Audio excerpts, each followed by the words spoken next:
प्रथम अध्याय। प्रथम चरित्र के ब्रह्मा ऋषि महाकाली देवता गायत्री छंद नंदा शक्ति रक्त दंतिका बीज अग्नि तत्व और ऋग्वेद स्वरूप है। श्री महाकाली देवता की प्रसन्नता के लिए प्रथम चरित्र के जप में विनियोग किया जाता है। भगवान विष्णु के सो जाने पर मधु और कैटभ को मारने के लिए कमल जन्मा ब्रह्मा जी ने जिनका स्तमन किया था, उन महाकाली देवी जी का मैं सेवन करती हूँ। वे अपने 10 हाथों में शंख, चक्र, गदा, बाण, धनुष, पारिक, शूल, भुशुंडी, मस्तक धारण करती हैं। उनके 3 नेत्र हैं।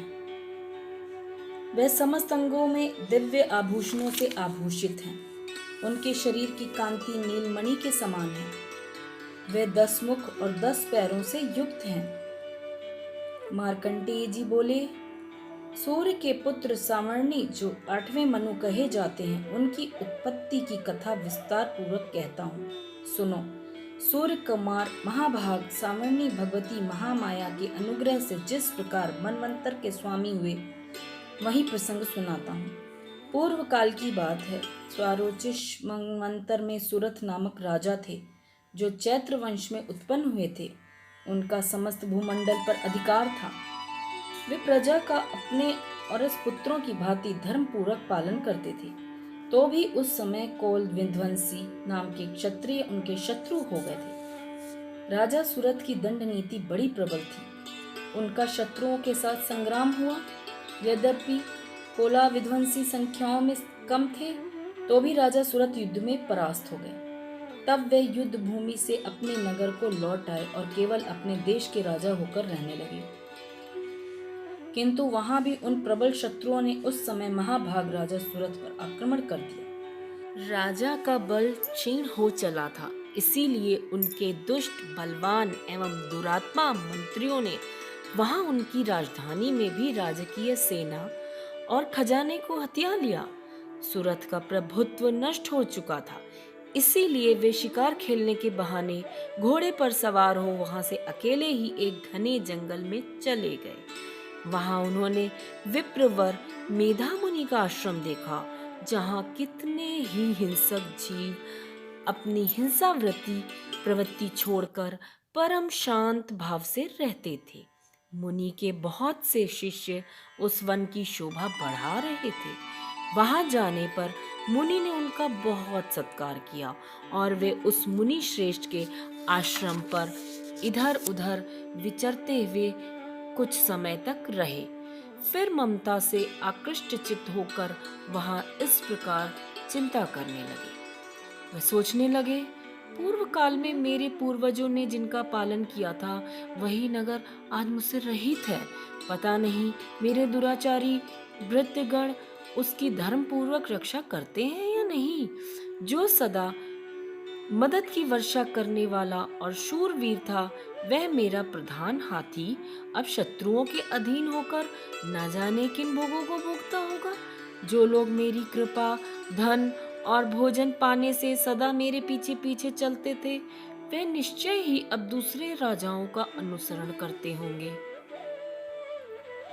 उन अपवयी लोगों के द्वारा सदा खर्च होते रहने के कारण अत्यंत कष्ट से जमा किया हुआ मेरा खजाना खाली हो जाएगा।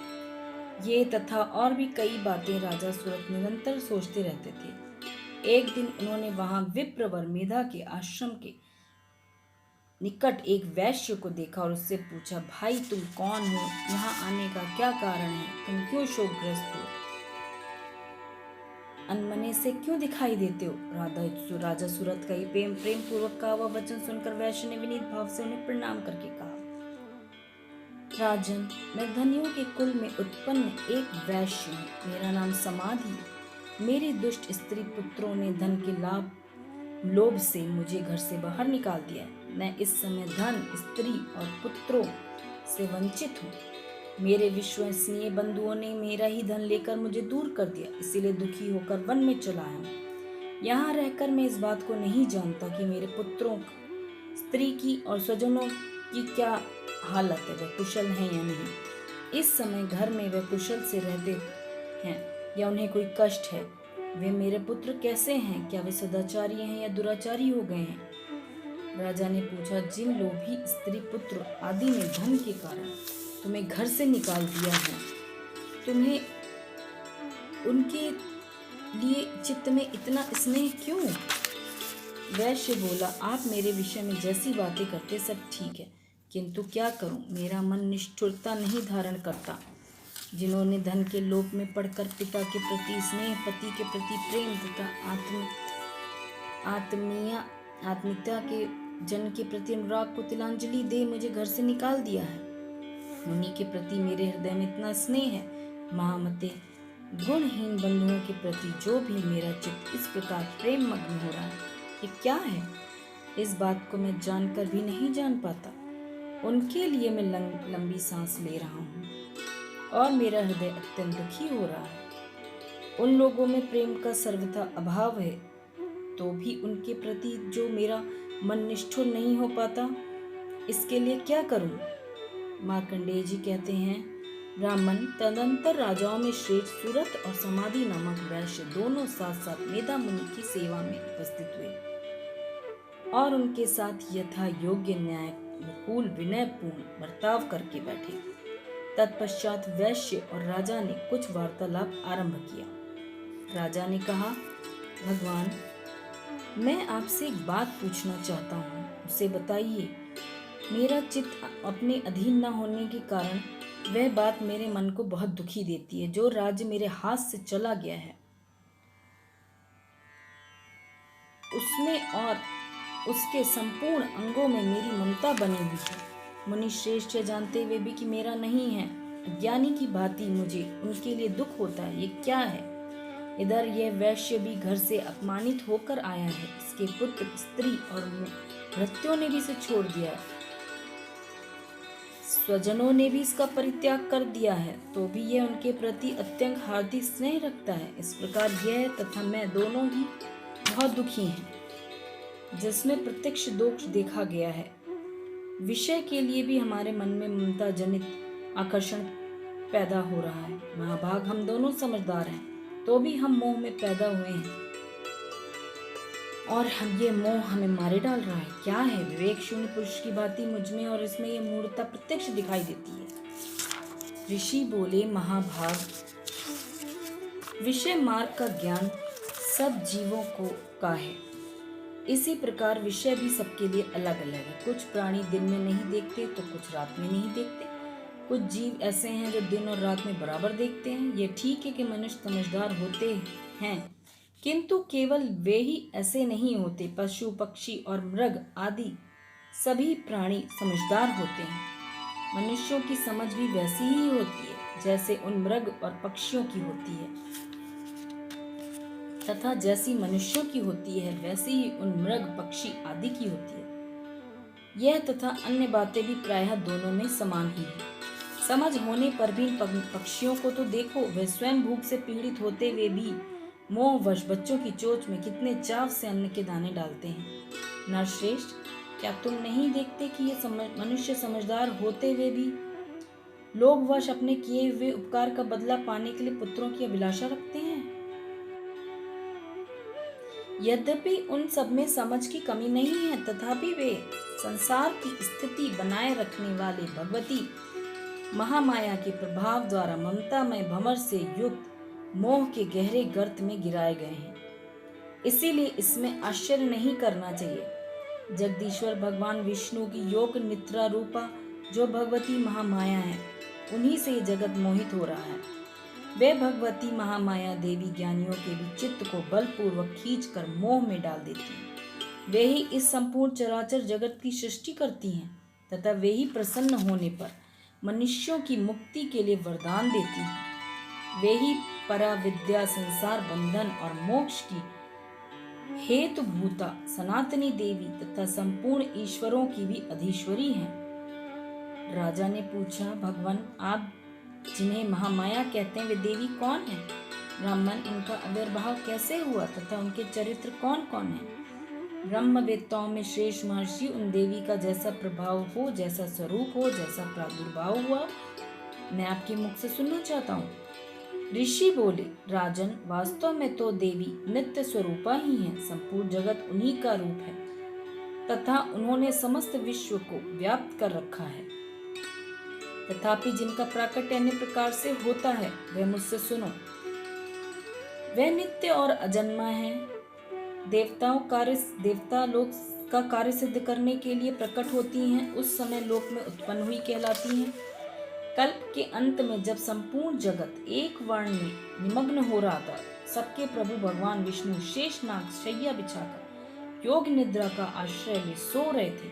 उस समय उनके कानों के मैल से दो भयंकर असुर उत्पन्न हुए, मधु और कैडब नाम से विख्यात थे।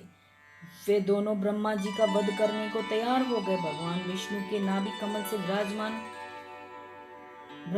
प्रजापति ब्रह्मा जी ने जब उन दोनों असुरों को अपने पास आया और भगवान को सोया हुआ देखा, तब एकाग्रचित्त होकर उन्होंने भगवान विष्णु को जगाने के लिए उनके नेत्रों में निवास करने वाली योग निद्रा का स्तवन आरंभ किया, जो इस विश्व की अधीश्वरी, जगत को धारण करने वाली, संसार का पालन और संहार करने वाली तथा तेज स्वरूपा भगवान विष्णु की अनुपम शक्ति है। उन्हीं भगवती निद्रा देवी की भगवान ब्रह्मा जी स्तुति करने लगे और ये स्तुति बहुत ही सुंदर है।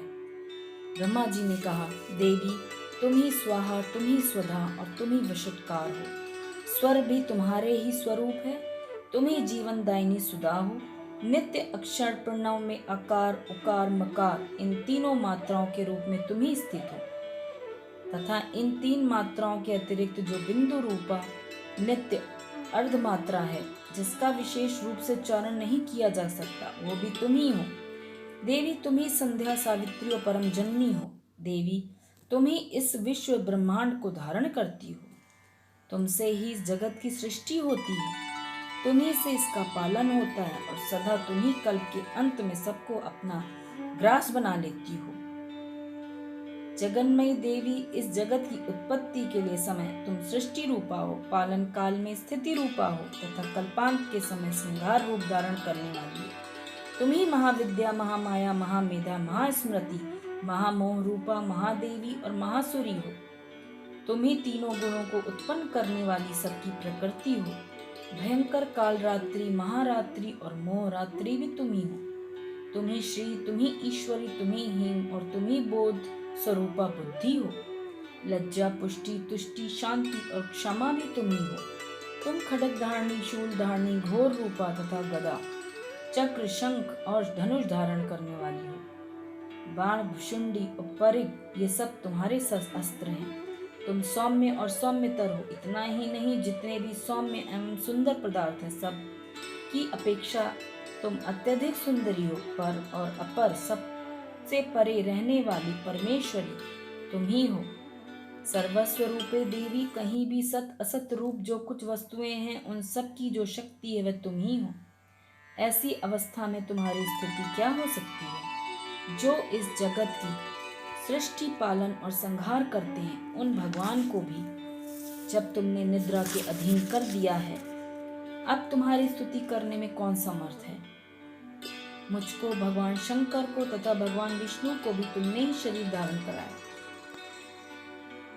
तुम तो अपने उन उदार प्रभावों से ही प्रशंसित हो। ये जो दोनों दूरदर्श असुर मधु और कैटब हैं, इनको मोह में डाल दो और जगदीश्वर भगवान विष्णु को शीघ्र ही जगा दो। साथ ही इनके भीतर इन दोनों महान असुरों को मार डालने की बुद्धि उत्पन्न कर दो।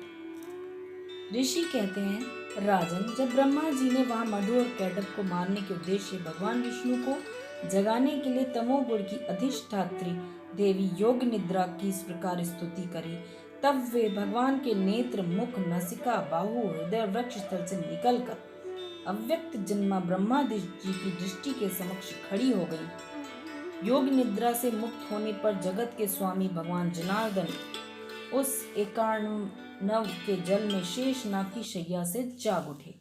फिर उन्होंने उन दोनों असुरों को देखा। वे दुरात्मा मधु और कैटब अत्यंत बलवान और पराक्रमी थे और क्रोध से लाल आंखें के ब्रह्मा जी को खा जाने के लिए तैयार थे।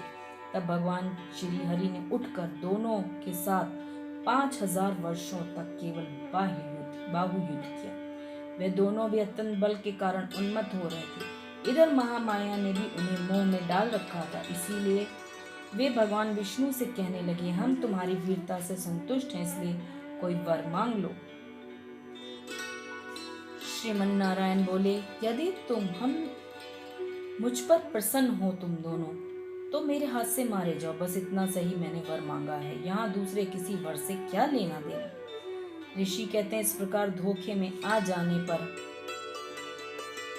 जब उन्होंने संपूर्ण जगत में जल ही जल देखा, तब कमल नयन भगवान से कहा, जहाँ पृथ्वी जल में डूबी ना हो, जहाँ सूखा स्थान न हो, वहीं हमारा वध करो। ऋषि कहते हैं, तब तथास्तु कहकर शंख चक्र गदा धारण करने वाले भगवान ने दोनों के मस्तक अपनी जंघा पर रखकर चक्र से काट डाले। इस प्रकार ये देवी महामाया ब्रह्मा जी की स्तुति करने पर स्वयं प्रकट हुई थी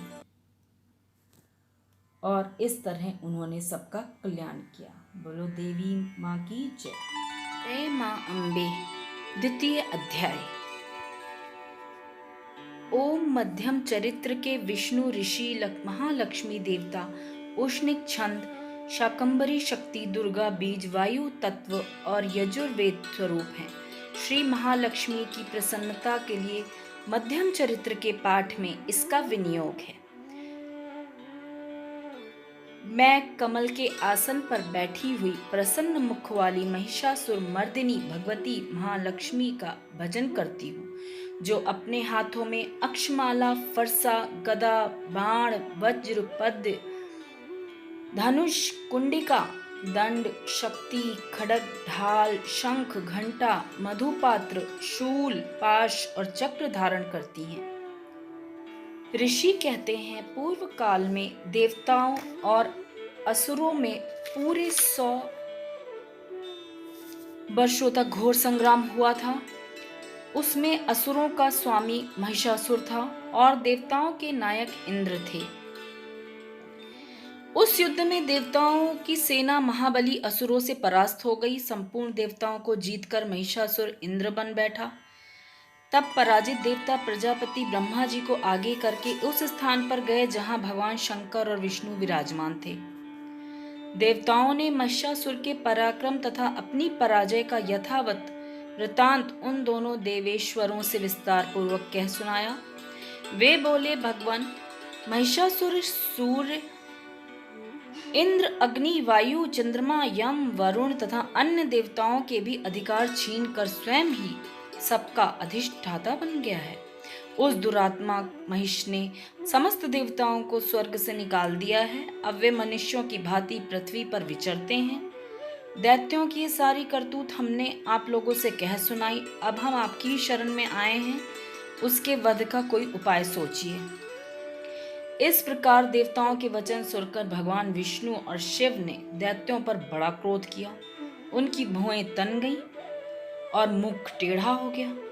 तब अत्यंत कोप में भरे हुए चक्रपाणी श्री विष्णु के मुख से एक महान तेज प्रकट हुआ। इसी प्रकार ब्रह्मा, शंकर और इंद्र आदि अन्य देवताओं के शरीर से भी बड़ा भारी तेज निकला। वह सब मिलकर एक हो गया। महान तेज सारे मिलकर एक जाज्वल्यमान पर्वत सा दिखाई पड़ा। देवताओं ने देखा, वहां उसकी ज्वालाएं संपूर्ण दिशाओं में व्याप्त हो रही थीं। संपूर्ण देवताओं के शरीर से प्रकट हुए उस तेज की कहीं तुलना नहीं थी। एकत्रित होने पर वह एक नारी के रूप में परिणत हो गया और अपने प्रकाश से तीनों लोकों में व्याप्त जान पड़ा। भगवान शंकर का जो तेज था, उससे उस देवी का मुख प्रकट हुआ। यमराज के तेज से उसके सिर में बाल निकले। श्री विष्णु के तेज से उसकी भुजाएं उत्पन्न हुई। चंद्रमा के तेज से दोनों स्तनों का और इंद्र के तेज से मध्य भाग का प्रादुर्भाव हुआ। वरुण के तेज से जंघा और पिंडली तथा पृथ्वी के तेज से नितंब भाग प्रकट हुआ। ब्रह्मा के तेज से दोनों चरण और सूर्य के तेज से दोनों उंगलियां हुई। वसुओं के तेज से हाथों की उंगलियां और कुबेर के तेज से नासिका प्रकट हुई। उस देवी के दांत प्रजापति के तेज से और तीनों नेत्र अग्नि के तेज से प्रकट हुए थे। उसकी भौएं संध्या के और कान वायु के तेज से प्रकट हुए थे। इसी प्रकार अन्य देवताओं के तेज से भी उस कल्याणमयी देवी का आविर्भाव हुआ। तदंतर समस्त देवताओं के तेज पुंज से प्रकट हुई देवी को देखकर महिषासुर के सताए हुए देवता बहुत प्रसन्न हुए।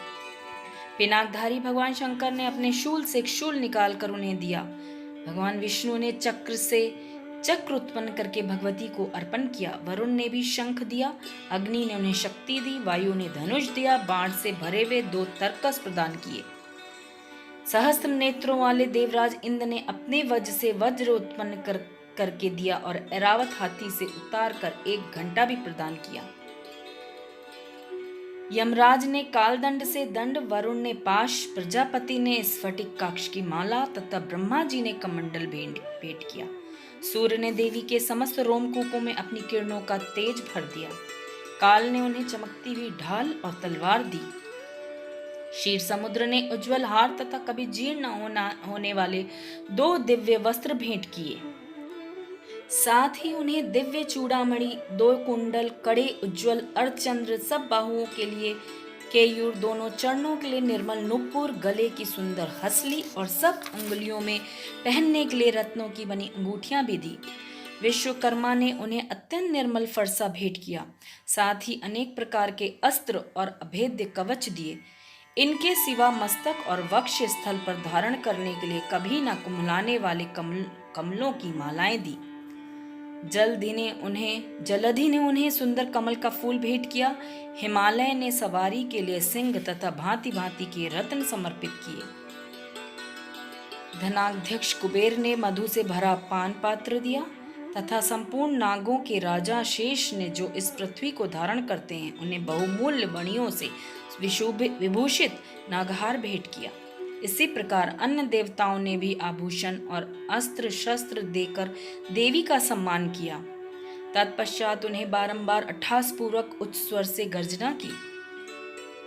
उनके भयंकर नाद से संपूर्ण आकाश गूंज उठा। देवी का यह अत्यंत स्वर से किया हुआ सिंहनाद कहीं समा न सका। आकाश उनके सामने लघु प्रतीत होने लगा। उससे बड़े जोर की प्रतिध्वनि हुई, जिससे संपूर्ण विश्व में हलचल मच गई। समुद्र कांप उठे, पृथ्वी डोलने लगी, समस्त पर्वत हिलने लगा।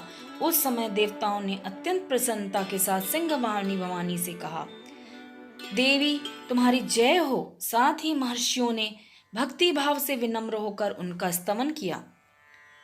संपूर्ण त्रिलोकी को क्षोभग्रस्त देखकर दैत्यगण अपनी समस्त सेना को कवच आदि से सुसज्जित कर हाथों में हथियार ले सहसा उठकर खड़े हो गए। उस समय महिषासुर ने बड़े क्रोध में आकर कहा, आह, ये क्या हो रहा है।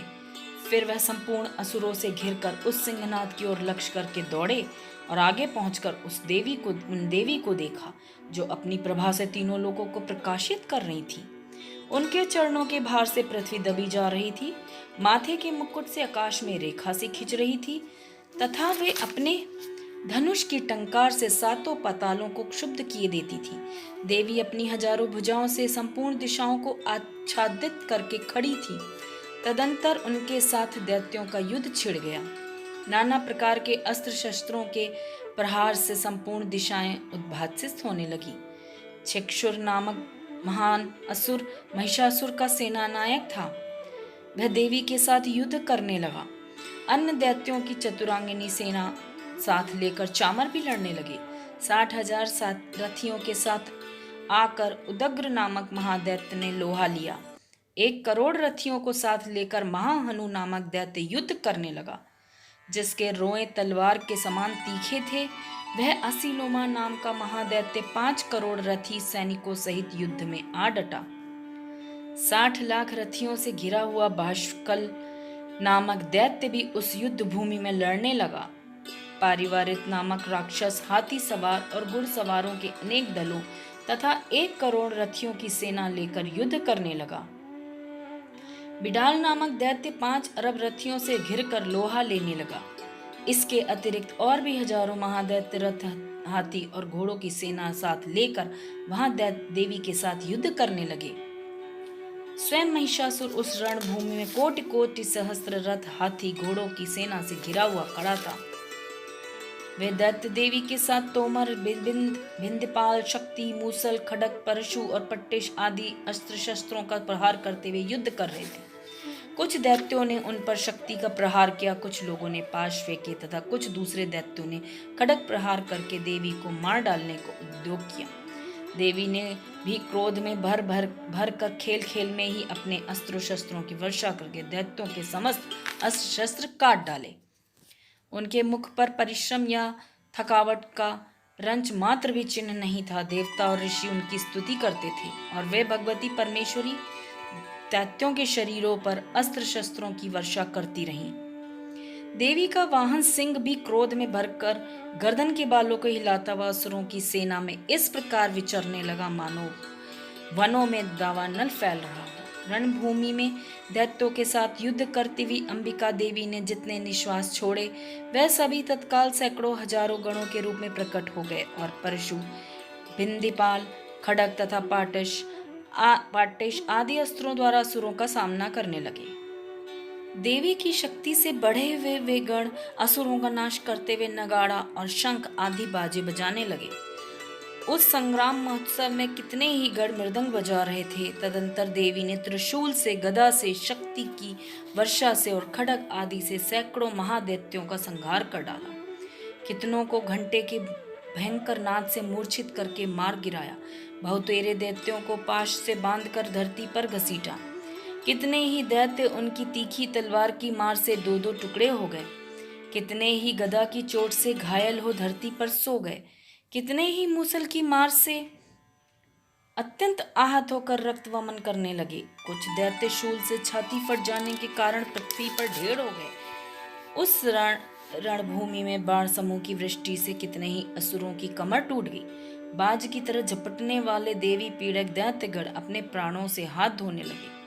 किन्हीं की बाहें छिन्न भिन्न हो गईं, कितनों की गर्दन कट गई, कितनों के मस्तक कट गए, कुछ लोगों के शरीर मध्य भाग से कट गए। कितने ही महादैत्य जांघें कट जाने से पृथ्वी पर गिर पड़े। कितनों को ही देवी ने एक बाह, एक पैर और एक नेत्र वाले करके दो टुकड़ों में चीर डाला। कितने ही दैत्य मस्तक कट जाने पर भी गिरकर फिर उठ जाते और केवल धड़क्के के रूप में ही छह हथियार हाथ में ले देवी के साथ युद्ध करने लगते।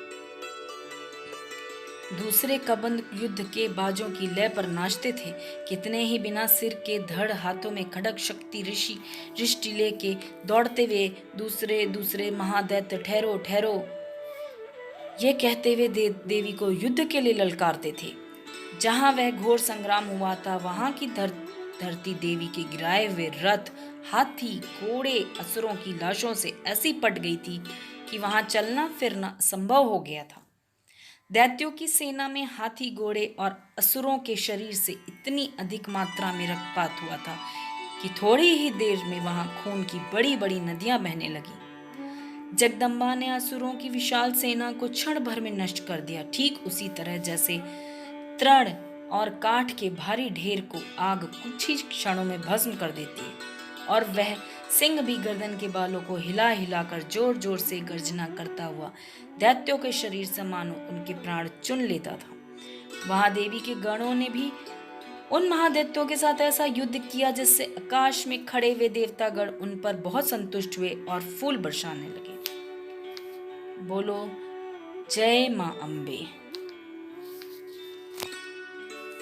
इसी प्रकार श्री मार्कंडेय पुराण में सर्वाणिक मनवंतर की कथा के अंतर्गत देवी महत्व में महिषासुर की सेना का वध नामक दूसरा अध्याय पूरा हुआ। जय मां अम्बे। तृतीय अध्याय। जगदम्बा के श्री अंगों की कांति उदय काल के सहस्त्र सूर्यों के समान है। वे लाल रंग की रेशमी साड़ी पहने हुए हैं। उनके गले में मुंडमाला शोभा पा रही है। दोनों स्तनों पर रक्त चंदन का लेप लगा है।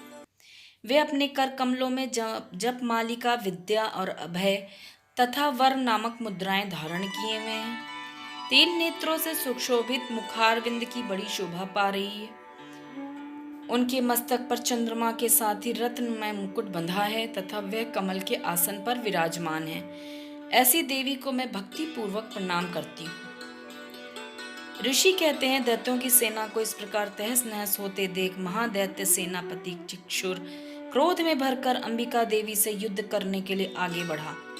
वह असुर रणभूमि में देवी के ऊपर इस प्रकार बाणों की वर्षा करने लगा जैसे बादल मेरुगिरी शिखर पर पानी की धार बरसा रहा हो। तब देवी ने अपने बाणों से उसके बाण समूह को अनायास ही काट कर उसके घोड़ों और सारथी को भी मार डाला। साथ ही उसके धनुष तथा अत्यंत ऊंची ध्वजा को भी तत्काल काट गिराया। धनुष कट जाने पर उसके अंगों को अपनी बाड़ों से बींध डाला।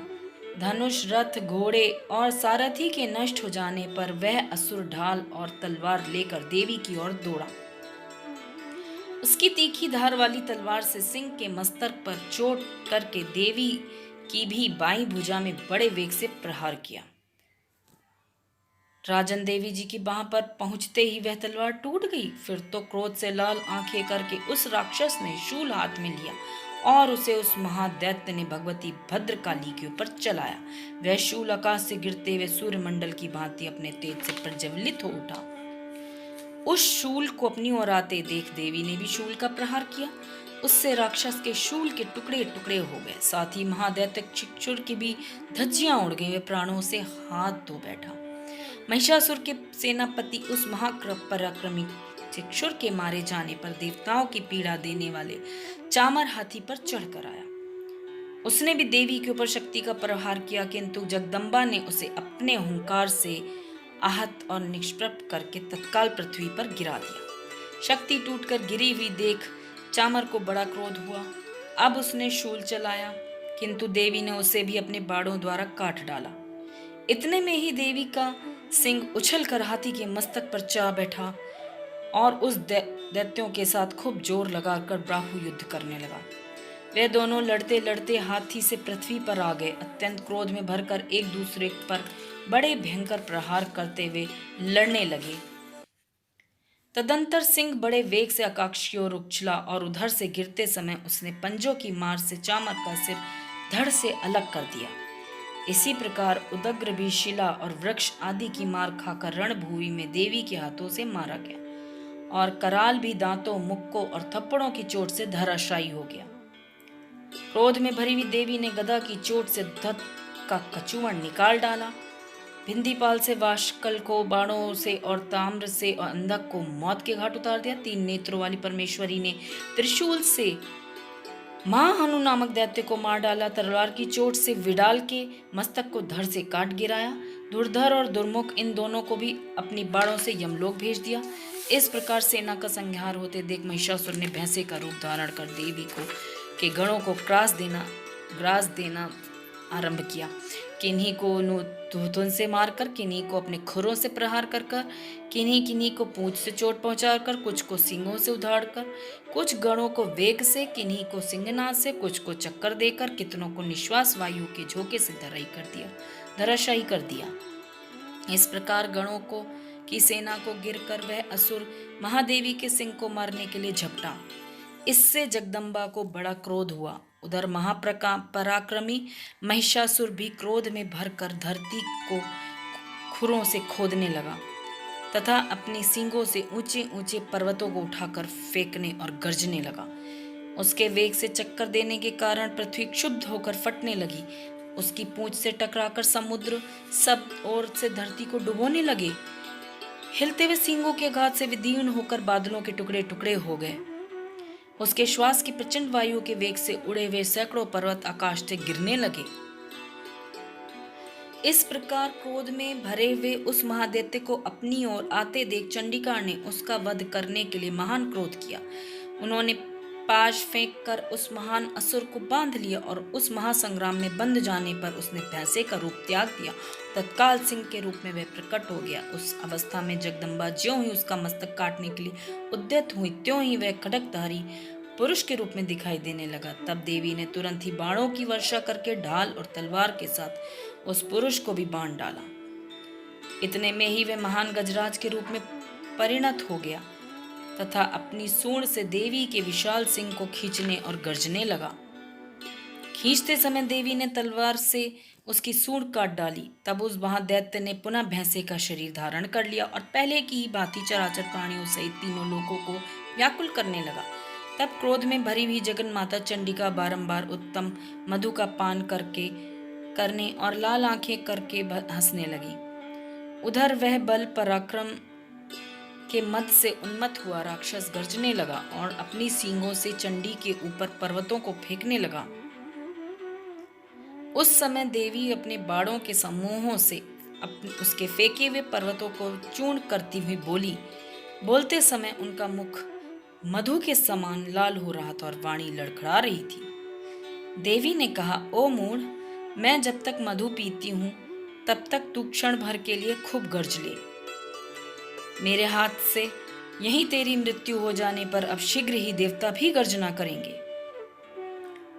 क्यों कहकर देवी उछली और उस महादैत्य के ऊपर चढ़ गई। फिर अपने परसे से उसे दबाकर उन्होंने शूल से उसके कंठ में आघात किया। उनके पैर से दबा होने पर भी महिषासुर अपने मुख से अभी आधे शरीर से ही बाहर निकलने पाया था कि देवी ने अपने प्रभाव से उसे रोक दिया। आधा निकला होने पर भी महादैत्य देवी से युद्ध करने लगा। तब देवी ने बड़ी तलवार से उसका मस्तक काट गिराया। फिर तो हाहाकार करती हुई दैत्यों की सेना भाग गई तथा संपूर्ण देवता अत्यंत प्रसन्न हो गए। देवताओं ने दिव्य महर्षियों के साथ दुर्गा देवी का स्तवन किया। गंधर्वराज गाने लगे, अप्सराएं नृत्य करने लगी। इसी प्रकार श्री मार्कंडेय पुराण सर्वाधिक मनवंतर की कथा के अंतर्गत देवी महात्म्य में महिषासुर वध नामक तीसरा अध्याय पूरा हुआ। जय मां अम्बे। जय मां अम्बे। चतुर्थ अध्याय। सिद्धि की इच्छा रखने वाले पुरुष जिनकी सेवा करते हैं तथा देवता जिन्हें सब ओर से घेरे रहते हैं, उन जया नाम वाली दुर्गा देवी का ध्यान करती हूँ। उनके श्री अंगों की आभा काले मेघ के समान श्याम है। वह अपने कटाक्षों से शत्रु समूह को भय प्रदान करती हैं। उनके मस्तक पर आबद्ध चंद्रमा की रेखा शोभा पाती है। वह अपने हाथों में शंख, चक्र, कृपाण और त्रिशूल धारण करती हैं। उनके 3 नेत्र हैं। वह सिंह के कंधे पर चढ़ी हुई हैं और अपने तेज से तीनों लोकों को परिपूर्ण कर रही हैं। ऋषि कहते हैं, अत्यंत पराक्रमी दुरात्मा महिषासुर तथा उसकी दैत्य सेना के देवी के हाथों मारे जाने पर इंद्र आदि देवता प्रणाम के लिए गर्दन तथा कंधे झुकाकर उन भगवती दुर्गा देवी का उत्तम वचनों द्वारा स्तवन करने लगे। उस समय उनके सुंदर अंगों में अत्यंत हर्ष के कारण रोमांच हो आया। देवता बोले, संपूर्ण देवताओं की शक्ति का समुदाय ही जिनका स्वरूप है तथा जिन देवी ने अपनी शक्ति से संपूर्ण जगत को व्याप्त कर रखा है, समस्त देवताओं और महर्षियों की पूजनीय उन जगदम्बा को हम भक्ति पूर्वक नमस्कार करते हैं। वे हम लोगों को कल्याण करें। जिनके अनुपम प्रभाव और बल का वर्णन करने में भगवान शेषनाग, ब्रह्मा जी तथा महादेव जी भी समर्थ नहीं हैं, वे भगवती चंडिका का संपूर्ण जगत का पालन एवं अशुभ भय का नाश करने का विचार करें। जो पुण्यात्माओं के घरों में स्वयं ही लक्ष्मी रूप से, पापियों के यहाँ दरिद्रता रूप से, शुद्ध अंतःकरण पुरुषों के हृदय में बुद्धि रूप से, सत्पुरुषों में श्रद्धा रूप से, कुलीन मनुष्यों में लज्जा रूप से निवास करती हैं, उन आप भगवती दुर्गा को हम नमस्कार करते हैं। देवी, आप संपूर्ण विश्व का पालन कीजिए। हे देवी, आपके इस अचिंत्य रूप का असुरों का नाश करने वाले भारी पराक्रम का तथा समस्त देवताओं और दैत्यों के समक्ष युद्ध में प्रकट किए हुए आपके अद्भुत चित्रों का हम किस प्रकार वर्णन करें। आप संपूर्ण जगत की उत्पत्ति में कारण हैं। आप में सत्व गुण, रजोगुण, तमोगुण, ये तीनों गुण मौजूद हैं, तो भी दोषों के साथ आपका संसर्ग नहीं जान पड़ता। भगवान विष्णु और महादेव जी आदि देवता भी आपका पार नहीं पाते हैं। आप ही सबका आश्रय हैं। यह समस्त जगत आपका अंशभूत है, क्योंकि आप सबकी आदिभूत अव्यक्तता परा प्रकृति है। देवी, संपूर्ण यज्ञों में जिसके उच्चारण से सब देवता तृप्ति लाभ करते हैं, आप स्वाहा आप ही हैं। इसके अतिरिक्त आप पितरों की भी तृप्ति का कारण हैं। अतएव आप सब लोग आपको स्वधा भी कहते हैं। देवी, जो मोक्ष की प्राप्ति का साधन है, अचिंत्य महाव्रत स्वरूपा, समस्त दोषों से रहित जितेंद्रिय तत्व को ही सार वस्तु मानने वाले तथा मोक्ष की अभिलाषा रखने वाले मुनिजन जिसका अभ्यास करते हैं, वह भगवती पराविद्या आप ही हैं। आप शब्द स्वरूपा हैं। अत्यंत निर्मल ऋग्वेद, यजुर्वेद तथा उद्गीत के मनोहर पदों के पाठ से युक्त सामवेद का आधार भी आप ही हैं। आप देवी और भगवती हैं। आप विश्व की उत्पत्ति एवं पालन के लिए आप ही वार्ता के रूप में प्रकट हुई हैं। आप संपूर्ण जगत की घोर पीड़ा का नाश करने वाली हैं। देवी, जिससे समस्त शस्त्रों के सार का ज्ञान होता है, वह मेधा शक्ति आप ही हैं। दुर्गम भव सागर से पार उतारने वाली नौका रूपी देवी आप ही हैं। आपको कहीं भी आसक्ति नहीं है। कैटभ के शत्रु भगवान विष्णु के वक्ष स्थल में एकमात्र निवास करने वाली भगवती लक्ष्मी तथा भगवान चंद्रशेखर द्वारा सम्मानित गौरी देवी भी आप ही हैं। आपका मुख मंद मुस्कान से सुशोभित निर्मल पूर्ण चंद्रमा के बिंब का अनुसरण करने वाला और उत्तम स्वर्ण की मनोहर कांति से कमनीय है। तो भी उसे देखकर महिषासुर को क्रोध हुआ। सहसा उसने उस पर प्रहार कर दिया। बड़े आश्चर्य की बात है देवी, वही मुख जब क्रोध से युक्त होने पर उदय काल के चंद्रमा की भांति लाल और तनी हुई भुवों के कारण विकराल उठा, तब उसे देखकर जो महिषासुर के प्राण तुरंत निकल गए, वह उससे भी बढ़कर आश्चर्य की बात है। क्योंकि क्रोध में भरे हुए यमराज को देखकर भला कौन जीवित रह सकता है। देवी, आप प्रसन्न हो। परमात्मा स्वरूपा, आपके प्रसन्न होने पर जगत का अभ्युदय होता है और क्रोध में बढ़ जाने पर आप तत्काल ही कितने कुलों का सर्वनाश कर डालती हैं। यह बात अभी अनुभव में आई है, क्योंकि महिषासुर की विशाल सेना क्षण भर में आपके कोप से नष्ट हो गई। सदा अभ्युदय प्रदान करने वाली आप जिन पर प्रसन्न रहती हैं, वे ही देश में सम्मानित हैं। उन्हीं को धन और यश की प्राप्ति होती है। उन्हीं का धर्म कभी शिथिल नहीं होता तथा वही अपने हष्ट पुष्ट स्त्री पुत्र और भृत्यों के साथ धन्य माने जाते हैं। देवी, आपकी ही कृपा से पुण्यात्मा पुरुष प्रतिदिन अत्यंत श्रद्धापूर्वक सदा सब प्रकार के धर्मानुकूल कर्म करता है और उसके प्रभाव से स्वर्ग लोक में जाता है। इसीलिए आप तीनों लोकों में निश्चय ही मनोवांछित फल देने वाली हैं। माँ दुर्गे, आप स्मरण करने पर सब प्राणियों का भय हर लेती हैं और स्वस्थ पुरुषों द्वारा चिंतन करने पर उन्हें परम कल्याणमयी बुद्धि प्रदान करती हैं। दुख दरिद्रता और भय हरने वाली देवी, आपके सिवा दूसरी कौन है जिसका चित्त सबका उपकार करने के लिए सदा ही दयाद्र रहता हो। देवी, इन राक्षसों के मारने से संसार को सुख मिले तथा ये राक्षस चिरकाल तक नरक में रहने के लिए भले ही पाप करते रहे हों, इस समय संग्राम में मृत्यु को प्राप्त होकर स्वर्गलोक में जाएं। निश्चय ही यही सोचकर आप शत्रुओं का वध करती हैं। आप शत्रुओं पर शस्त्रों का प्रहार क्यों करती हैं? समस्त असुरों को दृष्टिपात मात्र से ही भस्म क्यों नहीं कर देती? इसमें एक रहस्य है। वह शत्रु भी हमारे शस्त्रों से पवित्र होकर उत्तम लोक में जाएं, इस प्रकार उनके प्रति भी आपका विचार अत्यंत उत्तम है। खड़ग के तेज पुंज की भयंकर दीप्ति से आपके त्रिशूल के अग्रभाल की घनीभूत प्रभा से चौंधिया कर जो असुर की आंखें फूट नहीं गई, उसमें यही कारण है कि वे मनोहर रश्मियों से युक्त चंद्रमा के समान आनंद प्रदान करने वाले आपके इस सुंदर मुख का दर्शन करते थे। देवी, आपका शील दुराचारियों के बुरे बर्ताव को दूर करने वाला है। साथ ही यह रूप ऐसा है जो कभी चिंतन में नहीं आ सकता, जिसकी कभी दूसरों से तुलना भी नहीं हो सकती।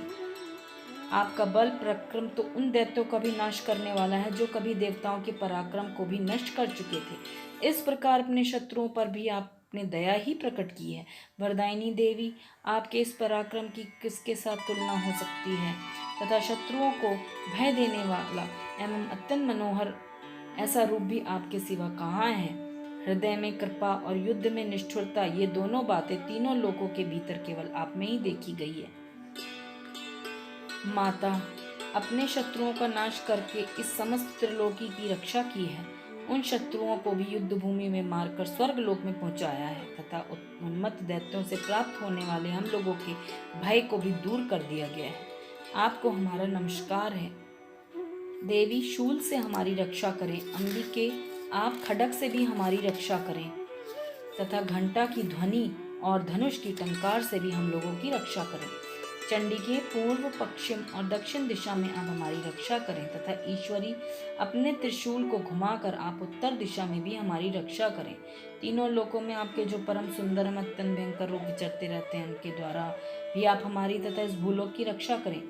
अंबिके, आपके कर पल्लवों में शोभा पाने वाले शूल और गदा आदि जो जो अस्त्र हों, उन सब के द्वारा आप सब ओर से हम लोगों की रक्षा करें। ऋषि कहते हैं, इस प्रकार जब देवताओं ने जगन्माता दुर्गा जी की स्तुति की और नंदन वन के दिव्य पुरुषों एवं गंध चंदन आदि के द्वारा उनका पूजन किया, फिर सबने मिलकर जब भक्ति पूर्वक दिव्य धूपों की सुगंध निवेदन की, तब देवी ने प्रसन्न वदन होकर प्रणाम करते हुए सब देवताओं से कहा, देवताओं, तुम सब लोग मुझे जिस वस्तु की अभिलाषा रखते हो मांगो।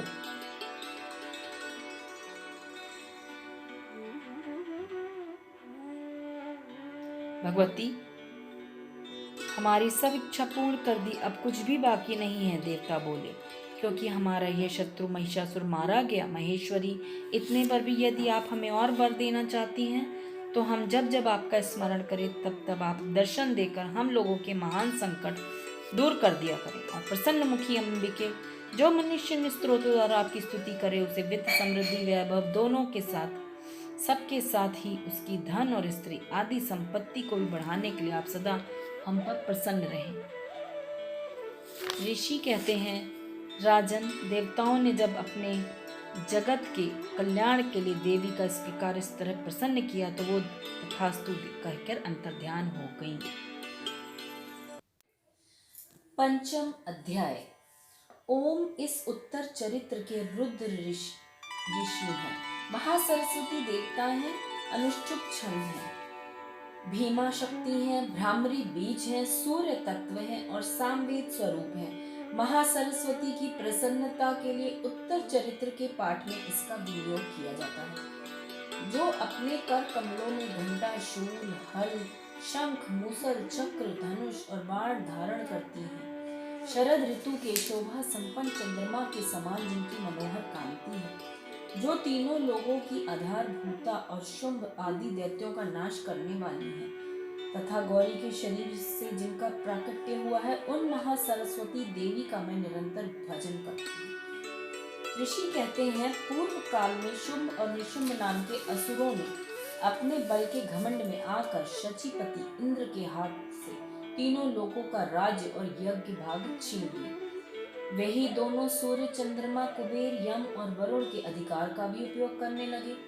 वायु और अग्नि का कार्य भी वे ही करने लगे। उन दोनों ने जब सारे देवताओं को अपमानित, राजभ्रष्ट, पराजित तथा अधिकारहीन करके स्वर्ग से निकाल दिया, उन दोनों महान असुरों से तिरस्कृत देवताओं ने अपराजिता देवी का स्मरण किया और सोचा, जगदम्बा ने हम लोगों को वर दिया था कि आपत्ति काल में स्मरण करने पे मैं तुम्हारी सब आपत्तियों का तत्काल नाश कर दूंगी। यह विचार कर देवता गिरिराज हिमालय पर गए और वहां भगवती विष्णु माया की स्तुति करने लगे। देवता बोले, देवी को नमस्कार है, महादेवी शिवा को सर्वदा नमस्कार है, प्रकृति एवं भद्रा को प्रणाम है।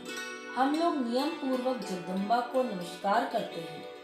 रौद्रा को नमस्कार है, नित्या, गौरी एवं धात्री को बारंबार नमस्कार है।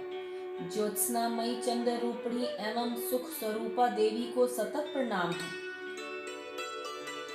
शरणागतों का कल्याण करने वाली वृद्धि एवं सिद्धि रूपा देवी को हम बारंबार नमस्कार करते हैं। राक्षसों की लक्ष्मी, राजाओं की लक्ष्मी तथा शर्वाणी शिव पत्नी स्वरूपा आप जगदम्बा को बारंबार नमस्कार। दुर्गा, दुर्गपारा, सारा, सर्वकारिणी, ख्याति, कृष्णा और धूम्रा देवी को नमस्कार है। अत्यंत सौम्य तथा अत्यंत रौद्र रूपा देवी को हम नमस्कार करते हैं, उन्हें हमारा बारंबार प्रणाम है। जगत की आधारभूता कृति देवी को बारंबार नमस्कार है। जो देवी सब प्राणियों में विष्णु माया के नाम से कही जाती है, उनको नमस्कार है, उनको नमस्कार है, उनको बारंबार नमस्कार है। जो देवी सब प्राणियों में चेतना कहलाती है, उनको नमस्कार है, उनको नमस्कार, उनको बारंबार नमस्कार। जो देवी सब प्राणियों में बुद्धि रूप से स्थित है, उनको नमस्कार है, उनको नमस्कार, उनको बारंबार नमस्कार। जो देवी सब प्राणियों में निद्रा रूप से स्थित है, उनको नमस्कार, उनको नमस्कार, उनको बारंबार नमस्कार। जो देवी सब प्राणियों में इक्षुदा रूप से स्थित है, उनको नमस्कार, उनको नमस्कार, उनको बारंबार नमस्कार। जो देवी सब प्राणियों में छाया रूप से स्थित है, उनको नमस्कार, उनको नमस्कार, उनको बारंबार नमस्कार है। जो देवी सब प्राणियों में शक्ति रूप से स्थित है, उनको नमस्कार, उनको नमस्कार, उनको बारंबार नमस्कार। जो देवी सब प्राणियों में तृष्णा रूप से स्थित है, उनको नमस्कार, उनको नमस्कार, उनको बारंबार नमस्कार। जो देवी सब प्राणियों में शांति रूप से स्थित है, उनको नमस्कार, उनको नमस्कार, उनको बारंबार नमस्कार। जो देवी सब प्राणियों में जाति रूप से स्थित है, उनको नमस्कार, उनको नमस्कार, उनको बारंबार नमस्कार। जो देवी सब प्राणियों में लज्जा रूप से स्थित है, उनको नमस्कार, उनको नमस्कार, उनको बारंबार नमस्कार। जो देवी सब प्राणियों में शांति रूप से स्थित है, उनको नमस्कार, उनको नमस्कार, उनको बारंबार नमस्कार है।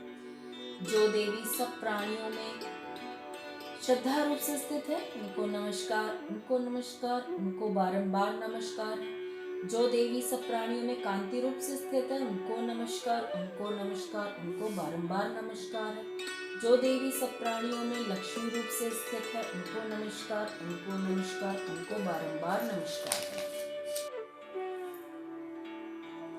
जो देवी सब प्राणियों में वृत्ति रूप से स्थित है, उनको नमस्कार, उनको नमस्कार, उनको बारंबार नमस्कार है।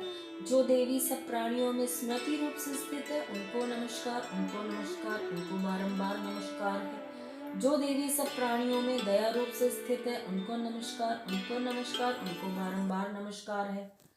जो देवी सब प्राणियों में तुष्टि रूप से स्थित है, उनको नमस्कार, उनको नमस्कार, उनको बारंबार नमस्कार है। जो देवी सब प्राणियों में माता रूप से स्थित है, उनको नमस्कार, उनको नमस्कार, उनको बारंबार नमस्कार है। जो देवी सब प्राणियों में भ्रांति रूप से स्थित है, उनको नमस्कार, उनको नमस्कार, उनको बारंबार नमस्कार है। जो जीवों के इंद्रिय वर्ग की अधिष्ठात्री देवी एवं सब प्राणियों में सदा व्याप्त रहने वाली है, उन व्याप्त देवी को बारंबार नमस्कार है। जो देवी चैतन्य रूप से इस संपूर्ण जगत को व्याप्त करके स्थित है, उनको नमस्कार, उनको नमस्कार, उनको बारंबार नमस्कार है। पूर्व काल में अपने अभीष्ट की प्राप्ति होने से देवताओं ने जिनकी स्तुति की तथा देवराज इंद्र ने बहुत दिनों तक जिनका सेवन किया, वह कल्याण की साधन भूता ईश्वरी हमारा कल्याण और मंगल करे तथा सारी आपत्तियों का नाश कर डाले। उद्दंड दैत्यों से सताए हुए हम सभी देवता जिन परमेश्वरी को इस समय नमस्कार करते हैं तथा जो भक्ति से विनम्र पुरुषों द्वारा स्मरण की जाने पर तत्काल ही संपूर्ण विपत्तियों का नाश कर देती हैं, वे जगदम्बा हमारा संकट दूर करें। ऋषि कहते हैं, राजन, इस प्रकार जब देवता स्तुति कर रहे थे, उस समय पार्वती देवी गंगा जी के जल में स्नान करने के लिए वहां आई। उन सुंदर भावों वाली भगवती ने देवताओं से पूछा, आप लोग यहाँ किसकी स्तुति करते हैं? तब उन्हीं के शरीर कोश से प्रकट हुई शिवा देवी बोली, शुंभ दैत्य से तिरस्कृत और युद्ध में शुंभ निशुंभ से पराजित हो यहाँ एकत्रित हुए ये समस्त देवता मेरी ही स्तुति कर रहे हैं।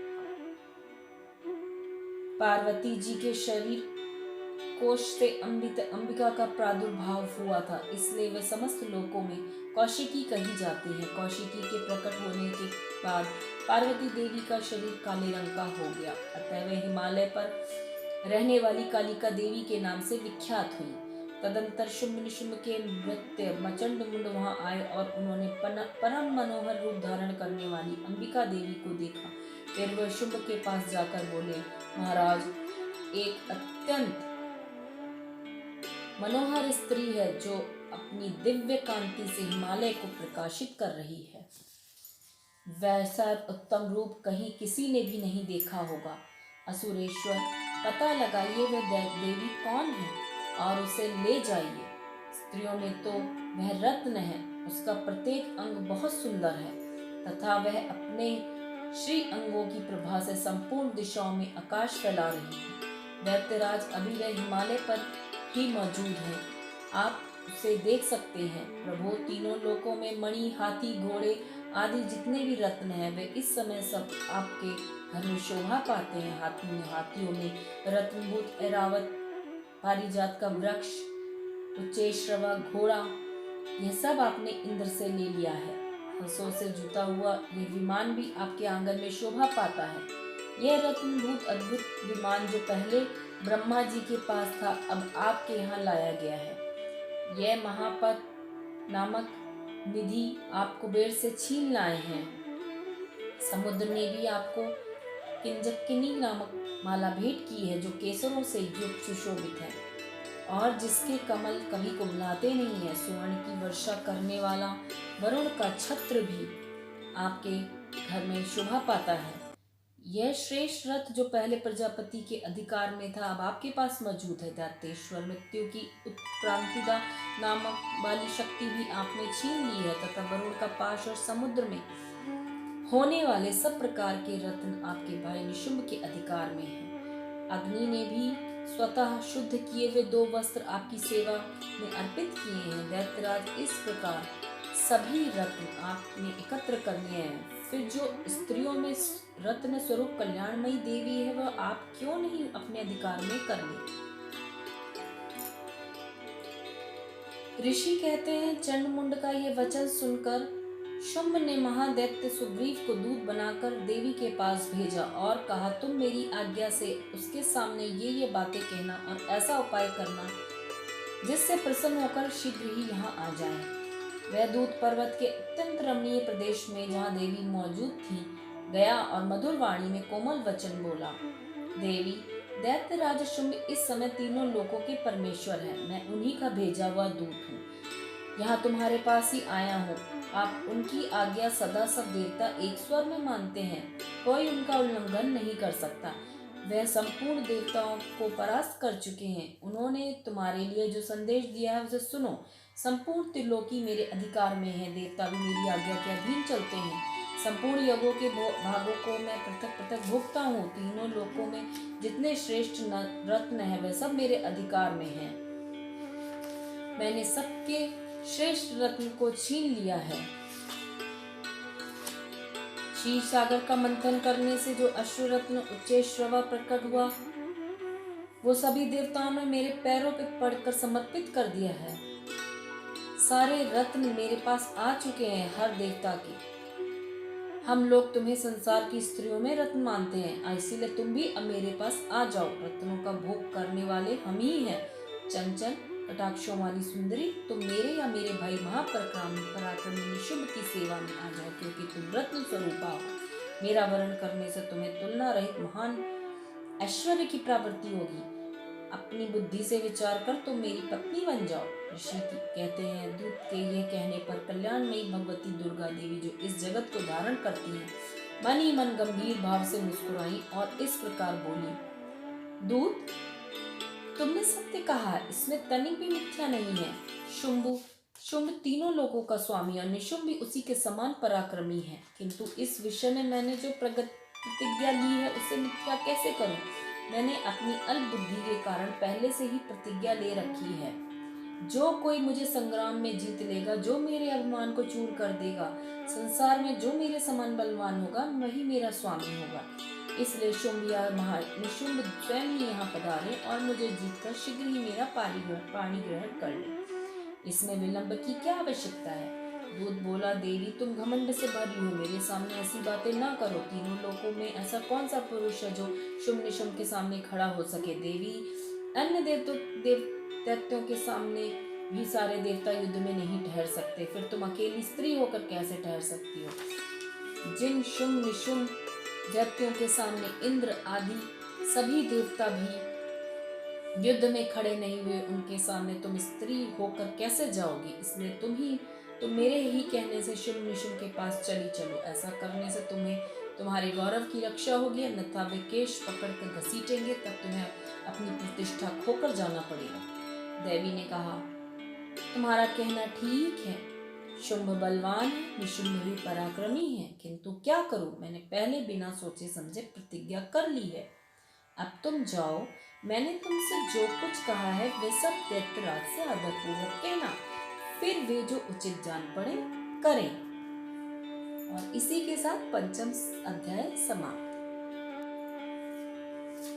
6वां अध्याय।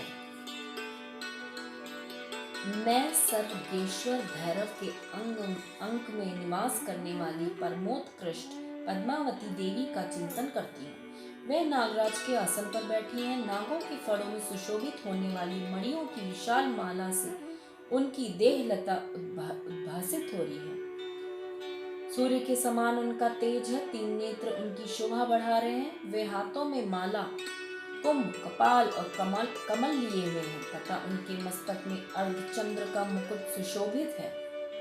ऋषि कहते हैं, देवी का ये वचन कथन सुनकर दूत को बड़ा अमर्ष हुआ और उसने दैत्यराज के पास जाकर सब समाचार विस्तार पूर्वक कह सुनाया। दूत के उस वचन को सुनकर दैत्यराज कुपित हो उठा और दैत्य सेनापति धूम्रलोचन से बोला, धूम्रलोचन, तुम शीघ्र अपनी सेना साथ लेकर जाओ और दुष्ट के केश पकड़कर घसीटते हुए उसे बलपूर्वक यहाँ ले आओ। उसकी रक्षा करने के लिए यदि कोई दूसरा खड़ा हो तो वह देवता, यक्ष या गंधर्व क्यों ना हो, उसे अवश्य मार डालना। ऋषि कहते हैं, शुंभ के इस प्रकार आज्ञा देने पर धूम्रलोचन दैत्य 60,000 असुरों की सेना को साथ लेकर वहां से तुरंत चल दिया। वहां पहुंचकर उसने हिमालय पर रहने वाली देवी को देखा और ललकार कर कहा, अरे तू शुंभ निशुंभ के पास चल। यदि इस समय प्रसन्नता पूर्वक मेरे स्वामी के समीप नहीं चलेगी तो मैं बल पर पूर्वक बाल पकड़कर घसीटते हुए तुझे ले चलूंगा। देवी बोली, तुम्हें दैत्यों के राजा ने भेजा है, तुम स्वयं भी बलवान हो और तुम्हारे साथ विशाल सेना भी। ऐसी दशा में यदि मुझे बलपूर्वक ले चलोगे तो मैं तुम्हारा क्या कर सकती हूँ। ऋषि कहते हैं, देवी के यूं कहने पर असुर धूम्रलोचन उनकी ओर दौड़ा और तब अंबिका ने हुम शब्द के उच्चारण मात्र से उसे भस्म कर दिया। फिर तो क्रोध में भरी हुई दैत्यों की विशाल सेना और अंबिका ने एक दूसरे पर तीखे सहायकों, शक्तियों तथा फरसों की वर्षा आरंभ की। इतने में ही देवी का वाहन सिंह क्रोध में भरकर भयंकर गर्जना करके गर्दन के बालों को हिलाता हुआ असुरों की सेना में कूद पड़ा। उसने कुछ दैत्यों के को पंजों की मार से, कितनों को अपने जबड़ों से और कितने ही महादैत्यों को पटक कर ओठ की दाढ़ी से घायल करके मार डाला। उस सिंह ने अपने नखों से कितनों के पेट फाड़ डाले और थप्पड़ मारकर कितनों के सिर धड़ से अलग कर दिए। कितनों की भुजाएं और मस्तक काट डाले तथा अपनी गर्दन के बाल हिलाते हुए उसने दूसरे दैत्यों के पेट फाड़कर रक्त चूस लिया। अत्यंत क्रोध से भरे हुए देवी के वाहन उस महाबली सिंह ने चढ़ में ही असुरों की सेना का संहार कर डाला। शुंभ ने जब सुना कि देवी ने धूम्रलोचन असुर को मार डाला तथा उनके सिंह ने सारी सेना का सफाया कर दिया, तब दैत्यराज को बड़ा क्रोध आया। उसका ओठ कांपने लगा। उसने चंड मुंड नामक 2 महादैत्यों को आज्ञा दी, हे चंड, हे मुंड, तुम लोग बहुत बड़ी सेना लेकर वहां जाओ और देवी के बाल पकड़कर बांधकर शीघ्र यहाँ ले आओ। यदि इस प्रकार आने में कोई संदेह हो उनके तो युद्ध में सब प्रकार के अस्त्र शस्त्र तथा समस्त असुरी सेना का प्रयोग करके उसकी हत्या कर डालना। उस दुष्टा की हत्या होने तथा सिंह के भी मारे जाने पर उस अंबिका को बांधकर साथ ले शीघ्र ही लौटाना। और इस तरह 6वां अध्याय समाप्त। 7वां अध्याय। मैं मातंगी देवी का ध्यान करती हूँ। वे रत्नमय सिंहासन पर बैठकर पढ़ते हुए तोते का मधुर शब्द सुन रही हैं। उनके शरीर का वर्ण श्याम है। वह अपना एक पैर कमल पर रखे हुए और मस्तक पर अर्धचंद्र धारण करती हैं तथा पुष्पों की माला धारण किए वीणा बजाती हैं। उनके अंग में कसी हुई चोली शोभा पा रही है। वह लाल रंग की साड़ी पहने हाथ में शंखमय पात्र लिए हुए हैं। उनके बदन पर मधु का हल्का हल्का प्रभाव पड़ता है और ललाट में बेंदी शोभा दे रही है। ऋषि कहते हैं, तदंतर शुंभ की आज्ञा पाकर चंड मुंड आदि दैत्य चतुरांगिनी सेना के साथ अस्त्र शस्त्र सुसज्जित हो चल दिए। फिर गिरिराज हिमालय के सुवर्णमय ऊंचे शिखर पर पहुंचकर उन्होंने सिंह पर बैठी देवी को देखा। वे मंद मंद मुस्कुरा रही थी। उन्हें देखकर दैत्य लोग तत्परता से पकड़ने को उद्योग करने लगे। किसी ने धनुष तान लिया, किसी ने तलवार संभाल ली, कुछ उनके देवी के आसपास खड़े हो गए। तब अंबिका ने उन शत्रुओं के प्रति बड़ा क्रोध किया। उस समय क्रोध के कारण उनका मुख काला पड़ गया, ललाट में भौहें टेढ़ी हो गई। वहां से तुरंत विकराल मुखी काली प्रकट हुई जो तलवार और पाश लिए हुए थी। वे विचित्र खटवांग धारण किए और चीते के चर्म की साड़ी पहने नन मुंडों की माला से विभूषित थी। उनके शरीर का मांस सूख गया था, केवल हड्डियों का ढांचा था, जिससे वे अत्यंत भयंकर जान पड़ती थी। उनका मुख बहुत विशाल था, जीभ लपलपाने के कारण वे और भी डरावनी प्रतीत होती थी। उनकी आंखें भीतर को धसी हुई और कुछ लाल थी। वह अपनी भयंकर गर्जना से संपूर्ण दिशाओं को गुंजा रही थी। बड़े बड़े दैत्यों का वध करती हुई वह कालिका देवी बड़े वेग से दैत्यों की उस सेना पर टूट पड़ी और उनका भक्षण करने लगी। वह पार्श्व रक्षकों, अंकुशधारी महावतों, योद्धाओं और घंटा सहित कितने ही हाथियों को एक ही हाथ से पकड़कर मुंह में डाल लेती थी। इसी प्रकार घोड़े, रथ, सारथी, सारथी सैनिकों को मुंह में डालकर वह उन्हें बड़े भयानक रूप से चबा डालती थी। किसी के बाल पकड़ लेती, किसी का गला दबा देती, किसी को पैर से कुचल डालती, किसी को छाती के धक्के से गिराकर मार डालती थी। वह असुरों के छोड़े हुए बड़े बड़े अस्त्र शस्त्र मुंह से पकड़ लेती और रोश में भरकर उनको दांतों से पीस डालती। काली ने बलवान एवं दुरात्मा दैत्यों की सारी सेना रौंद डाली, खा डाली और कितनों को मार गिराया। कोई तलवार के घाट उतारे गए, कोई खड़ंगवा से पीटे गए, कितने ही असुर दांतों के अग्रभाग से कुचले जाकर मृत्यु को प्राप्त हुए। इस प्रकार देवी ने असुरों की उस सारी सेना को क्षण भर में मार गिराया। यह देख चंड अत्यंत भयानक काली देवी की ओर दौड़ा तथा महादैत्य मुंड ने भी अत्यंत भयंकर बाणों की वर्षा कर 1000 बाण चलाए। वे चक्रों से उन भयानक नेत्रों वाली देवी को आच्छादित कर दिया। वे अनेक चक्र देवी के मुख से समाते हुए ऐसे जान पड़ रहे थे मानो सूर्य के बहुतेले मंडल बादलों के उदर में प्रवेश कर रहे हैं। तब भयंकर गर्जना करने वाली काली ने अत्यंत रोष में भरकर विकट ठास किया। उसी समय उनके विकराल बदन के भीतर कठिनता से देखे जा सकने वाली दांतों की प्रभा से वे अत्यंत उज्जवल दिखाई देती थी। देवी ने बहुत बड़ी तलवार हाथ में ले हम का उच्चारण करके चंड पर धावा किया और उसके केश पकड़कर उसी तलवार से उसका मस्तक काट डाला। चंड को मारा देखकर मुंड भी उनकी तरफ दौड़ा। देवी ने उसी तलवार से उसे भी घायल कर धरती पर सुला दिया। महाकर पराक्रमी चंडमुंड को मारा देख बची हुई सेना व्याकुल हो चारों ओर भाग गई। काली ने चंडमुंड का मस्तक हाथ में ले चंडिका के पास जाकर प्रचंड अट्टहास करते हुए कहा, देवी, मैंने चंड और मुंड नामक इन 2 पशुओं को तुम्हें भेंट किया है। अब युद्ध यज्ञ में तुम शंभु निशंभ का वध स्वयं ही करना।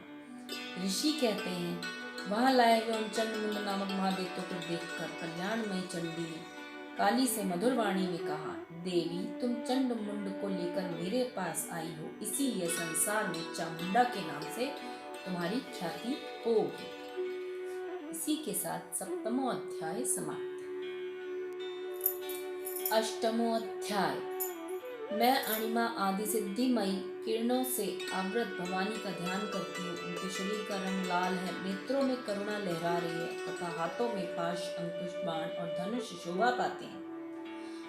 ऋषि ने कहा, चंडमुंड नामक दैत्यों के मारे जाने तथा बहुत सी सेना का संहार हो जाने पर दैत्यों के राजा प्रतापी शंभु के मन में बड़ा क्रोध हुआ और दैत्यों की संपूर्ण सेना को युद्ध के लिए कूच करने की आज्ञा दी। वह बोला, आज उदयुक्त नाम के 86 दैत्य सेनापति अपनी सेनाओं के साथ युद्ध के लिए प्रस्थान करें। कंबु नाम वाले दैत्यों के 84 सेना नायक अपनी वाहिनी से घिरे हुए यात्रा करें। 50 कोटि वीर कुल के और 100 धौम्र कुल के असुर सेनापति मेरी आज्ञा से सेना सहित कूच करें। और इस तरह उन्होंने अपने सारे भयानक शासन करने वाले असुर राज अपने सेनापतियों को आदेश दिया प्रस्थान करने के लिए। और उसकी अत्यंत भयंकर सेना आती देख जब प्रस्थान कर गई, सेना आती देख चंडिका ने अपने धनुष की टंकार से पृथ्वी और आकाश के बीच का भाग गुंजा दिया। राजन तदंतर देवी ने के सिंह ने भी बड़े जोर जोर से दहाड़ना आरंभ कर दिया। फिर अंबिका ने घंटे की शब्द से ध्वनि को और बढ़ा दिया। धनुष की टंकार, सिंह की दहाड़ और घंटों की ध्वनि से संपूर्ण दिशाएं गूंज उठी। उस भयंकर शब्द से काली ने अपने विकराल मुख को और भी बढ़ा लिया। इस प्रकार वे विजयिनी हुई। उस तुमुल नाद को सुनकर दैत्यों की सेनाओं ने चारों ओर से आकर चंडिका देवी, सिंह और काली देवी को क्रोधपूर्वक घेर लिया। राजन, इस बीच असुरों के विनाश तथा देवताओं के अभ्युदय के लिए ब्रह्मा, शिव, कार्तिकेय, विष्णु तथा इंद्र आदि देवों की शक्तियां जो अत्यंत पराक्रम और बल से संपन्न थी, उनके शरीरों से निकलकर उन्हीं के रूप में चंडिका देवी के पास गई। जिस देवता का जैसा रूप, जैसी वेशभूषा, जैसा वाहन है, ठीक वैसे ही साधनों से संपन्न हो उनकी शक्ति असुरों से युद्ध करने के लिए आई। सबसे पहले हंसयुक्त विमान पर बैठी हुई अक्षय सूत्र और कमंडल से सुशोभित ब्रह्मा जी की शक्ति उपस्थित है, जिसे ब्राह्मणी कहते हैं।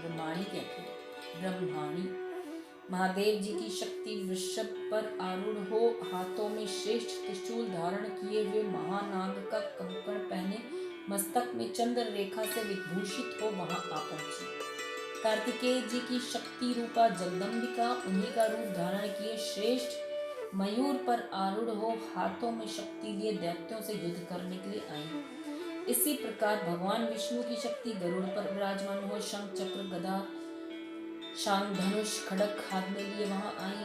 अनुपम यज्ञ वराह का रूप धारण करने वाली श्री हरि की शक्ति जो भी वहां पर वराह शरीर धारण करके उपस्थित हुई। नारसिंह शक्ति भी नरसिंह के समान शरीर धारण करके वहां आई। उनकी गर्दन के बालों के झटके से आकाश के तारे बिखरे पड़ते थे। इसी प्रकार इंद्र की शक्ति वज्र हाथ में लिए गजराज ऐरावत पर बैठकर आई।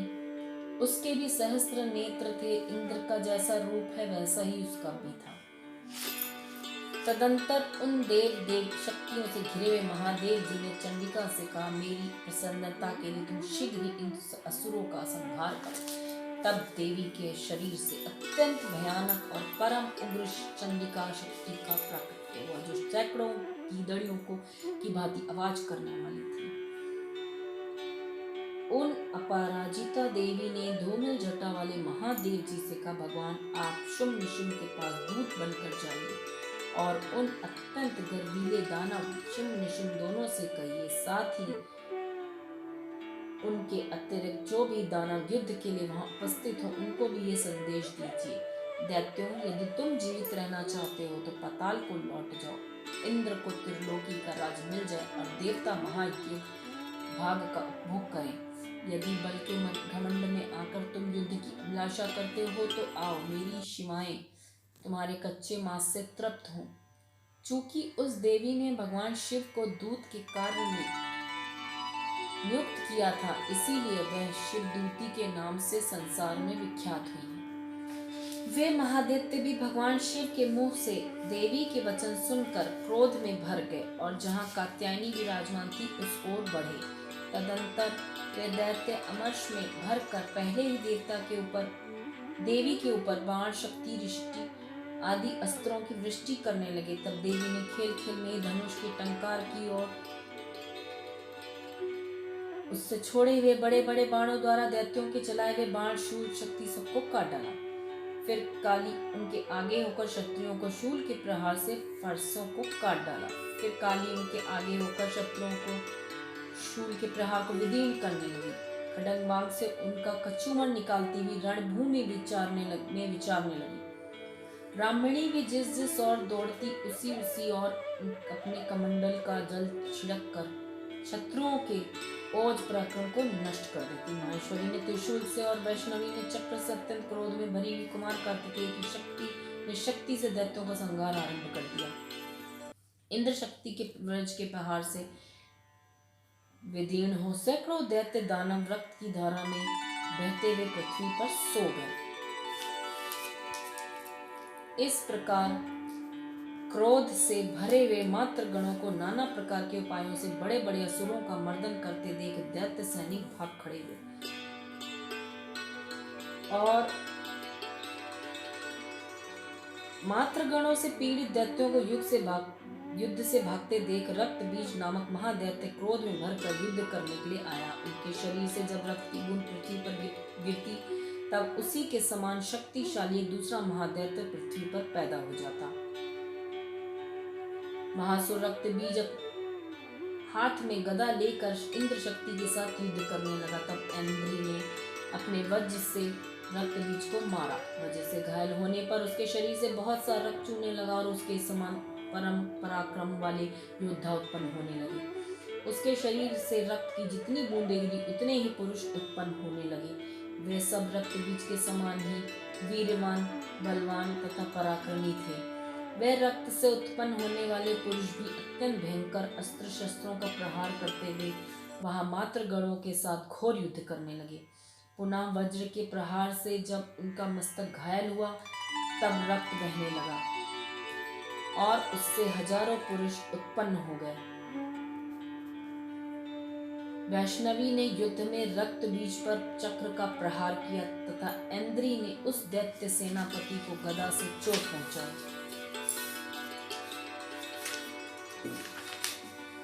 वैष्णवी के चक्र से घायल होने पर उसके शरीर से जो रक्त बहा उससे जो उसी के बराबर आकार वाले सहस्त्रों महादैत्य प्रकट हो गए। उनके द्वारा संपूर्ण जगत व्याप्त हो गया। कुमारी ने शक्ति से, वरानी खड्ग से, माहेश्वरी ने त्रिशूल से महादैत्य रक्त बीज को घायल किया। क्रोध से भरे हुए उस महादैत्य रक्त बीज ने भी गदा से सभी मात्र शक्तियों पर पृथक प्रहार किया। शक्ति और शूल आदि से अनेक बार घायल होने पर उसके शरीर से जितनी रक्त की बूंदें गिरी सैकड़ों असुर उत्पन्न हुए। इस प्रकार महादैत्य के रक्त से प्रकट हुए असुरों द्वारा संपूर्ण जगत व्याप्त हो गया। इससे देवताओं को बड़ा भय हुआ। देवताओं को दास देव चंडिका ने काली से शक्ति की शीघ्रता पूर्वक कहा, चामुंडे तुम अपना मुख और भी फैलाओ तथा मेरे शस्त्रपात से गिरने वाले रक्त बिंदुओं और उनसे उत्पन्न वाले महादैत्यों को तुम अपने इस उतावले मुख से खा जाओ। इस प्रकार रक्त से उत्पन्न होने वाले महादैत्यों का भक्षण करते हुए तुम रण में विचरती रहो। ऐसा करने से दैत्य का सारा रक्त क्षीण हो जाने पर वह स्वयं भी नष्ट हो जाएगा। उन भयंकर दैत्यों को जब तुम खा जाओगी तब दूसरे नए दैत्य उत्पन्न नहीं हो सकेंगे। काली से यूं कहकर चंडिका देवी ने त्रिशूल से रक्त बीज को मारा। कालिका ने मुख में उसका रक्त ले लिया और उसने वहां चंडिका पर गदा से प्रहार किया, किंतु उस गदा पातन ने देवी को तनक भी वेदना नहीं पहुंचाई। रक्त बीज के घायल शरीर से बहुत सा रक्त गिरा जिसे चामुंडा ने तुरंत ही अपने मुख में ले लिया। रक्त गिरने से काली के मुख में जो महादैत्य हुए उन्हें भी वह चट कर गई और उसने रक्त बीज का रक्त भी पी लिया। तदंतर देवी ने रक्त बीज को, जिसका रक्त चामुंडा ने पी लिया था, वज्र, बाण, खड्ग आदि से मार डाला और इस तरह रक्त बीज पृथ्वी पर गिर पड़ा और इससे देवताओं को अनुपम हर्ष की प्राप्ति हुई। 9वां अध्याय प्रारंभ। मैं अर्धनारीश्वर के श्री विग्रह की निरंतर शरण लेती हूँ। उसका वर्ण बंदूक पुष्प स्वर्ण के समान रक्त पीत मिश्रित है। वह अपनी भुजाओं में सुंदर अक्षमाला, पाश, अंकुश और वरण मुद्रा धारण करता है। अर्धचंद्र उसका आभूषण है, तीनों नेत्रों से सुशोभित है। राजा ने कहा, भगवान रक्त बीज वध से संबंध रखने वाला देवी चरित्र का यह अद्भुत महात्म्य मुझे बतलाया। अब रक्त बीज के मारे जाने पर अत्यंत क्रोध से भरे हुए शुंभ निशुंभ ने जो कर्म किया उसे मैं सुनना चाहता हूँ। तो ऋषि बोले, रक्त बीज के मारे जाने के बाद शुंभ निशुंभ के क्रोध की सीमा नहीं रही। अपनी विशाल सेना इस प्रकार मारी जाती देख निशुंभ अमर्ष भरकर देवी की तरफ दौड़ा। उसके साथ असुरों की प्रधान सेना थी। बड़े बड़े असुर थे। क्रोध से ओठ चबाते हुए देवी की तरफ मारने के लिए दौड़े।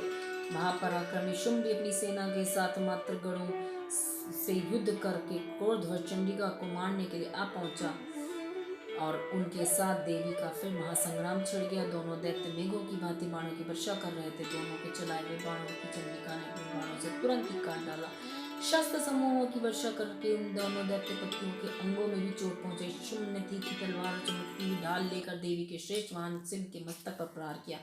वाहन को चोट पहुंचने पर देवी ने शुरप्र नामक बाण से निशुंभ की श्रेष्ठ तलवार तुरंत ही काट डाली और उसकी ढाल को भी, जिसने 8 चांद जड़े थे, खंड खंड कर दिया। ढाल और तलवार के कट जाने पर असुर ने शक्ति चलाई, किंतु सामने आने पर देवी ने चक्र से उसके भी 2 टुकड़े कर दिए।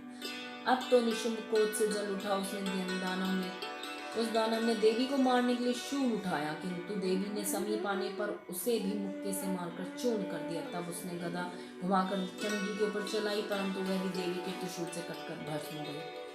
तदंतर दैत्यराज निशुंभ को फरसा हाथों में लेकर आते देखकर देवी ने बाण समूहों से घायल कर धरती पर सुला दिया। उस भयंकर पराक्रमी भाई निशुंभ के धराशायी हो जाने पर शुंभ को बड़ा क्रोध आया और अंबिका का वध करने के लिए आगे बढ़ा। रथ पर बैठे बैठे उत्तम आयुधों से सुशोभित अपनी बड़ी बड़ी 8 अनुपम भुजाओं से समूचे आकाश को ढककर वह अद्भुत शोभा पाने लगा। उसे आते देखकर देवी ने शंख बजाया, धनुष की प्रत्यंचा चढ़ाकर अत्यंत उत्साह शब्द किया, साथ ही अपने घंटे के शब्द से जो समस्त दैत्य सैनिकों को तेज नष्ट करने वाला था संपूर्ण दिशाओं को व्याप्त कर दिया। तदंतर सिंह ने भी अपनी दहाड़ से, जिसे सुनकर बड़े बड़े गजराजों का मान मत दूर हो जाता था, आकाश पृथ्वी और 10 दिशाओं को गुंजा दिया। फिर काली ने आकाश में उछलकर दोनों हाथों से पृथ्वी पर आघात किया। उससे ऐसा शब्द हुआ जिससे पहले के सभी शब्द शांत हो गए। तत्पश्चात शिवदूती ने दैत्यों के लिए अमंगलजनक अट्टहास किया। उन शब्दों को सुनकर उसमें थर्रा उठे, किंतु शुंभ को बड़ा क्रोध हुआ। उस समय देवी ने जब शुंभ को लक्ष्य करके कहा, और दुरात्मन खड़ा रहे, तभी आकाश में खड़े हुए देवता बोल उठे, जय हो। शुंभ ने वहां आकर ज्वाला से युक्त अत्यंत भयानक शक्ति चलाई। अग्नि में पर्वत के समान आती हुई शक्ति को देवी ने बड़े भारी लोके से दूर हटा दिया। उसी समय शुंभ के सिंहनाद से तीनों लोग गूंज उठे। राजन, उनकी प्रतिध्वनि वज्रपात के समान भयानक शब्द हुआ, जिसने अन्य सब शब्दों को जीत लिया। शुंभ के चलाए हुए बाणों से देवी ने और देवी के चलाए हुए बाणों को शुंभ ने अपने भयंकर बाणों सैकड़ों और हजारों टुकड़े कर दिए। तब क्रोध में भरी हुई चंडिका ने शुंभ को शूल से मारा। उसके आघात से मूर्छित होकर पृथ्वी पर गिर पड़ा। इतने में ही शुंभ को चेतना हुई और उसने धनुष हाथ में लेकर बाणों द्वारा देवी, काली और सिंह को घायल कर डाला। फिर उस दैत्यराज ने 10,000 बाहें बनाकर चक्रों के प्रहार से चंडिका को आच्छादित कर।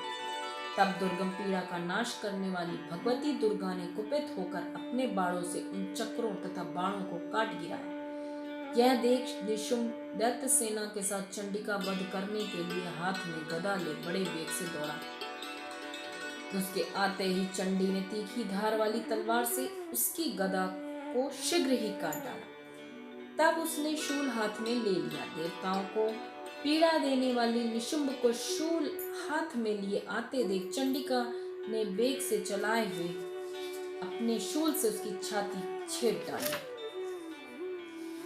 विदीर्ण हो जाने पर उसकी छाती से एक दूसरा महाबली और महापराक्रमी पुरुष खड़ी रह कहता हुआ निकला। उस निकलते हुए पुरुष की बात सुनकर देवी उठकर हंस पड़ी और खड्ग से उन्होंने उसका मस्तक काट डाला। फिर तो वह पृथ्वी पर गिरा। तदंतर सिंह अपनी दाढ़ों से असुरों की गर्दन कुचलकर खाने लगा। वह बड़ा भयंकर दृश्य था। उधर काली और शिवदूती ने भी न्याय दैत्यों का भक्षण आरंभ कर दिया। कौमारी की शक्ति से विलीन होकर कितने ही महादैत्य नष्ट हो गए। ब्रह्माणी के मंत्रपूत जल से निस्तेज होकर कितने ही भाग खड़े हुए। कितने ही दैत्य माहेश्वरी के त्रिशूल से छिन्न भिन्न और धराशायी हो गए। वराही के थूथुन के आघात से कितनों का पृथ्वी पर कचूमर निकल गया।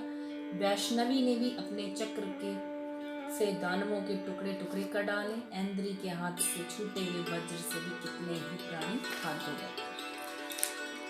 कुछ असुर नष्ट हो गए, कुछ उस महायुद्ध से भाग गए। कितने ही काली, शिवदूती तथा सिंह के ग्रास बन गए। 10वां अध्याय। मैं मस्तक पर अर्धचंद्र धारण करने वाली शिव शक्ति स्वरूपा भगवती कामेश्वरी का हृदय में चिंतन करती हूँ। वे तपाए हुए सुवर्ण के समान सुंदर हैं। सूर्य, चंद्रमा और अग्नि ये ही तीन उनके नेत्र हैं तथा वे अपने मनोहर हाथों में धनुष, बाण, अंकुश, पाश और शूल धारण किए हुए हैं। ऋषि कहते हैं, राजन, अपने प्राणों के समान प्यारे भाई निशुंभ को मारा देख और सारी सेना का संहार होता देख शंभु कुपित होकर बोला, दुष्ट दुर्गे, तू बल के अभिमान में आकर झूठ मूठ का घमंड ना दिखा। तू बड़ी मानिनी बनी हुई है। किंतु दूसरी स्त्रियों के बल का सहारा लेकर लड़ रही है। देवी बोली, ओ दुष्ट, मैं अकेली ही हूँ, इस संसार में मेरे सिवा दूसरा कौन है? देख, ये मेरी ही विभूतियां हैं और मुझ में ही प्रवेश कर रही हैं। तदंतर ब्रह्माणी आदि समस्त देवियां अंबिका देवी के शरीर में लीन हो गई। उस समय केवल अंबिका देवी ही रह गई। देवी बोली, मैं अपनी ऐश्वर्य शक्ति से अनेकों रूप में यहाँ उपस्थित हुई हूँ। उन सब रूपों को मैंने समेट लिया है। अब अकेली ही युद्ध में खड़ी हूँ, तुम भी स्थिर हो जाओ। ऋषि कहते हैं, तदंतर देवी और शुंभ दोनों में सब देवताओं तथा दानवों के देखते देखते भयंकर युद्ध छिड़ गया। बाणों की वर्षा तथा तीखे शस्त्रों एवं दारुण अस्त्रों के प्रहार के कारण उन दोनों का युद्ध सब लोगों के लिए बड़ा भयानक प्रतीत हुआ। उस समय अंबिका देवी ने जो सैकड़ों दिव्य अस्त्र छोड़े, उन्हें दैत्यराज शुंभ ने उनके निवारक अस्त्रों द्वारा काट डाला। इस प्रकार शंभ ने जो अस्त्र छोड़े, उसे परमेश्वरी ने अपनी ओंकार शब्द के उच्चारण आदि द्वारा खिलवाड़ में ही नष्ट कर डाला। तब उस असुर ने सैकड़ों बाणों से देवी को आच्छादित कर दिया। क्रोध में भरी हुई देवी ने बाण मारकर उसका भी धनुष काट डाला। धनुष कट जाने पर उस दैत्यराज ने शक्ति हाथ में ली, किंतु देवी ने चक्र से उस शक्ति को भी काट डाला। तत्पश्चात दैत्यों के स्वामी शुंभ ने 100 चांद वाली चमकती हुई ढाल और तलवार हाथ में लेकर देवी पर धावा किया। उनके आते ही चंडिका ने अपने धनुष से छोड़े हुए तीखे बाणों द्वारा सूर्य किरणों के समान उज्ज्वल ढाल और तलवार को तुरंत काट दिया। फिर उस दैत्य के घोड़े और सारथी मारे गए। धनुष तो पहले ही कट चुका था। अब उसने अंबिका को मारने के लिए दैत्यों भयंकर मुदगर हाथों में ले लिया। उसे आते देख देवी ने अपनी क्षीण बाणों से उसका मुदगर भी काट डाला। इस पर भी वह असुर मुक्का तान कर बड़े वेग से देवी की ओर झपटा। उस दैत्यराज ने देवी की छाती में मुक्का मारा। तब उन देवी ने भी उसकी छाती में एक चांटा जड़ दिया। देवी का थप्पड़ खाकर दैत्यराज शुंभ पृथ्वी पर गिर पड़ा, किंतु पुनः सहसा पूर्वत उठकर खड़ा हो गया। फिर वह उछला और देवी को ऊपर ले जाकर आकाश में खड़ा हो गया। तब चंडिका आकाश में भी बिना किसी आधार के शुंभ के साथ युद्ध करने लगी। उस समय दैत्य और चंडिका आकाश में एक दूसरे से लड़ने लगे। उनका ये युद्ध पहले सिद्ध मुनियों को विस्मय में डालने वाला हुआ। फिर अंबिका ने शुंभ के साथ बहुत देर तक युद्ध करने के पश्चात उसे उठाकर घुमाकर पृथ्वी पर पटक दिया। पटके जाने पर पृथ्वी पर आने के बाद वह दुष्ट आत्मा दैत्य पुनः चंडिका को वध करने के लिए बड़े वेग से उनकी तरफ दौड़ा। राजा शुंभ को अपनी ओर आते देखकर देवी ने त्रिशूल से उसकी छाती छेद कर उसे पृथ्वी पर गिरा दिया। देवी के शूल की ओर धार से घायल होने पर उसके प्राण पक्षी और समुद्र द्वीपों पर्वतों सहित समूची पृथ्वी को कांपता हुआ भूमि पर गिर पड़ा। तदंतर उस दुरात्मा के मारे जाने पर संपूर्ण जगत प्रसन्न एवं पूर्ण स्वस्थ हो गया। आकाश स्वच्छ दिखने लगा। पहले जो उत्पात सूचक मेघ और उल्कापात होते थे, सब शांत हो गए तथा दैत्य के मारे जाने पर नदियां भी ठीक मार्ग से बहने लगी। उस समय शुंभ की मृत्यु के बाद संपूर्ण देवताओं का हृदय हर्ष से भर गया और गंधर्वगण मधुर गीत गाने लगे। दूसरे गंधर्व बाजे बजाने लगे और अप्सराएं नृत्य करने लगी। पवित्र वायु बहने लगी। सूर्य की प्रभा भी उत्तम हो गई। अग्निशाला की बुझी हुई आग यहाँ पर ज्वलित होती संपूर्ण दिशाओं के भयंकर शब्द शांत हो गए। और इसी के साथ 10वां अध्याय समाप्त। 11वां अध्याय। मैं भुवनेश्वरी देवी का ध्यान करती हूँ। उनके श्री अंगों की आभा प्रभात काल के सूर्य के समान है और मस्तक पर चंद्रमा का मुकुट है। वे उभरे हुए स्तनों और 3 नेत्रों से युक्त हैं। उनके मुख पर मुस्कान की छटा छाई रहती है। हाथों में वरद, अंकुश, पाश और अभय मुद्रा शोभा पाते हैं। ऋषि कहते हैं, देवी के द्वारा वहां महादैत्यपति शुंभ के मारे जाने पर इंद्र आदि देवता अग्नि को आगे करके उन कात्यायनी देवी की स्तुति करने लगे। उस समय अभीष्ट की प्राप्ति होने से उनके मुख कमल दमक उठे और उनके प्रकाश से दिशाएं भी जगमगा उठी थी। देवता बोले, शरणागत की पीड़ा दूर करने वाली हम पर प्रसन्न हो। संपूर्ण जगत की माता प्रसन्न हो। विश्वेश्वरी, विश्व की रक्षा करो। देवी, तुम ही चराचर जगत की अधीश्वरी हो। तुम इस जगत का एकमात्र आधार हो, क्योंकि पृथ्वी रूप में तुम्हारी ही स्थिति है। देवी, तुम्हारा पराक्रम अलंघनीय है। तुम ही जल रूप में स्थित होकर संपूर्ण जगत को तृप्त करती हो। तुम अनंत बल संपन्न वैष्णवी शक्ति हो, इस विश्व की कारणभूता परा माया हो देवी, तुमने इस समस्त जगत को मोहित कर रखा है। तुम ही प्रसन्न होने पर इस पृथ्वी पर मोक्ष की प्राप्ति कराती हो देवी। संपूर्ण विधाएं तुम्हारे ही भिन्न भिन्न रूप हैं। जगत में जितनी स्त्रियां हैं वह सब तुम्हारी ही मूर्तियां हैं। जगदम्बे, एकमात्र तुमने ही इस विश्व को व्याप्त कर रखा है। तुम्हारी स्तुति क्या हो सकती है? तुम तो स्तवन करने योग्य पदार्थों से परे एवं परावाणी हो। जब तुम सर्वस्वरूपा देवी स्वर्ग तथा मोक्ष प्रदान करने वाली हो, तब इसी रूप में तुम्हारी स्तुति हो गई। तुम्हारी स्तुति के लिए इससे अच्छी युक्तियां और क्या हो सकती हैं? बुद्धि रूप से सब लोगों के हृदय में विराजमान रहने वाली तथा स्वर्ग एवं मोक्ष प्रदान करने वाली नारायणी देवी, तुम्हें नमस्कार है। कला, काष्ठा आदि के रूप से क्रमशः परिणाम अवस्था परिवर्तन की ओर ले जाने वाली तथा विश्व का संहार करने में समर्थ नारायणी, तुम्हें नमस्कार है। नारायणी, तुम सब प्रकार का मंगल प्रदान करने वाली मंगलमयी हो, कल्याणदायिनी शिवा हो, सब पुरुषार्थों को सिद्ध करने वाली शरणागत वत्सला, तीन नेत्रों वाली गौरी हो, तुम्हें नमस्कार है। तुम सृष्टि, पालन और संहार की शक्ति भूता सनातनी देवी, गुणों का आधार तथा सर्वगुणमयी हो, नारायणी हो, तुम्हें नमस्कार है। शरण में आए हुए दीनों एवं पीड़ितों की रक्षा में संलग्न रहने वाली तथा सबकी पीड़ा दूर करने वाली नारायणी देवी, तुम्हें नमस्कार है। नारायणी, तुम ब्राह्मणी का रूप धारण करके हंसों से जुटे हुए विमान पर बैठती तथा कुछ मिश्रित जल छिड़कती रहती, तुम्हें नमस्कार है। माहेश्वरी रूप से त्रिशूल, चंद्रमा एवं सर्प को धारण करने वाली तथा महान वृषभ की पीठ पर बैठने वाली नारायणी देवी, तुम्हें नमस्कार है। मोरों और मुर्गों से घिरे रहने वाली तथा महाशक्ति धारण करने वाली कौमारी रूप धारणी निष्पापे नारायणी, तुम्हें नमस्कार है।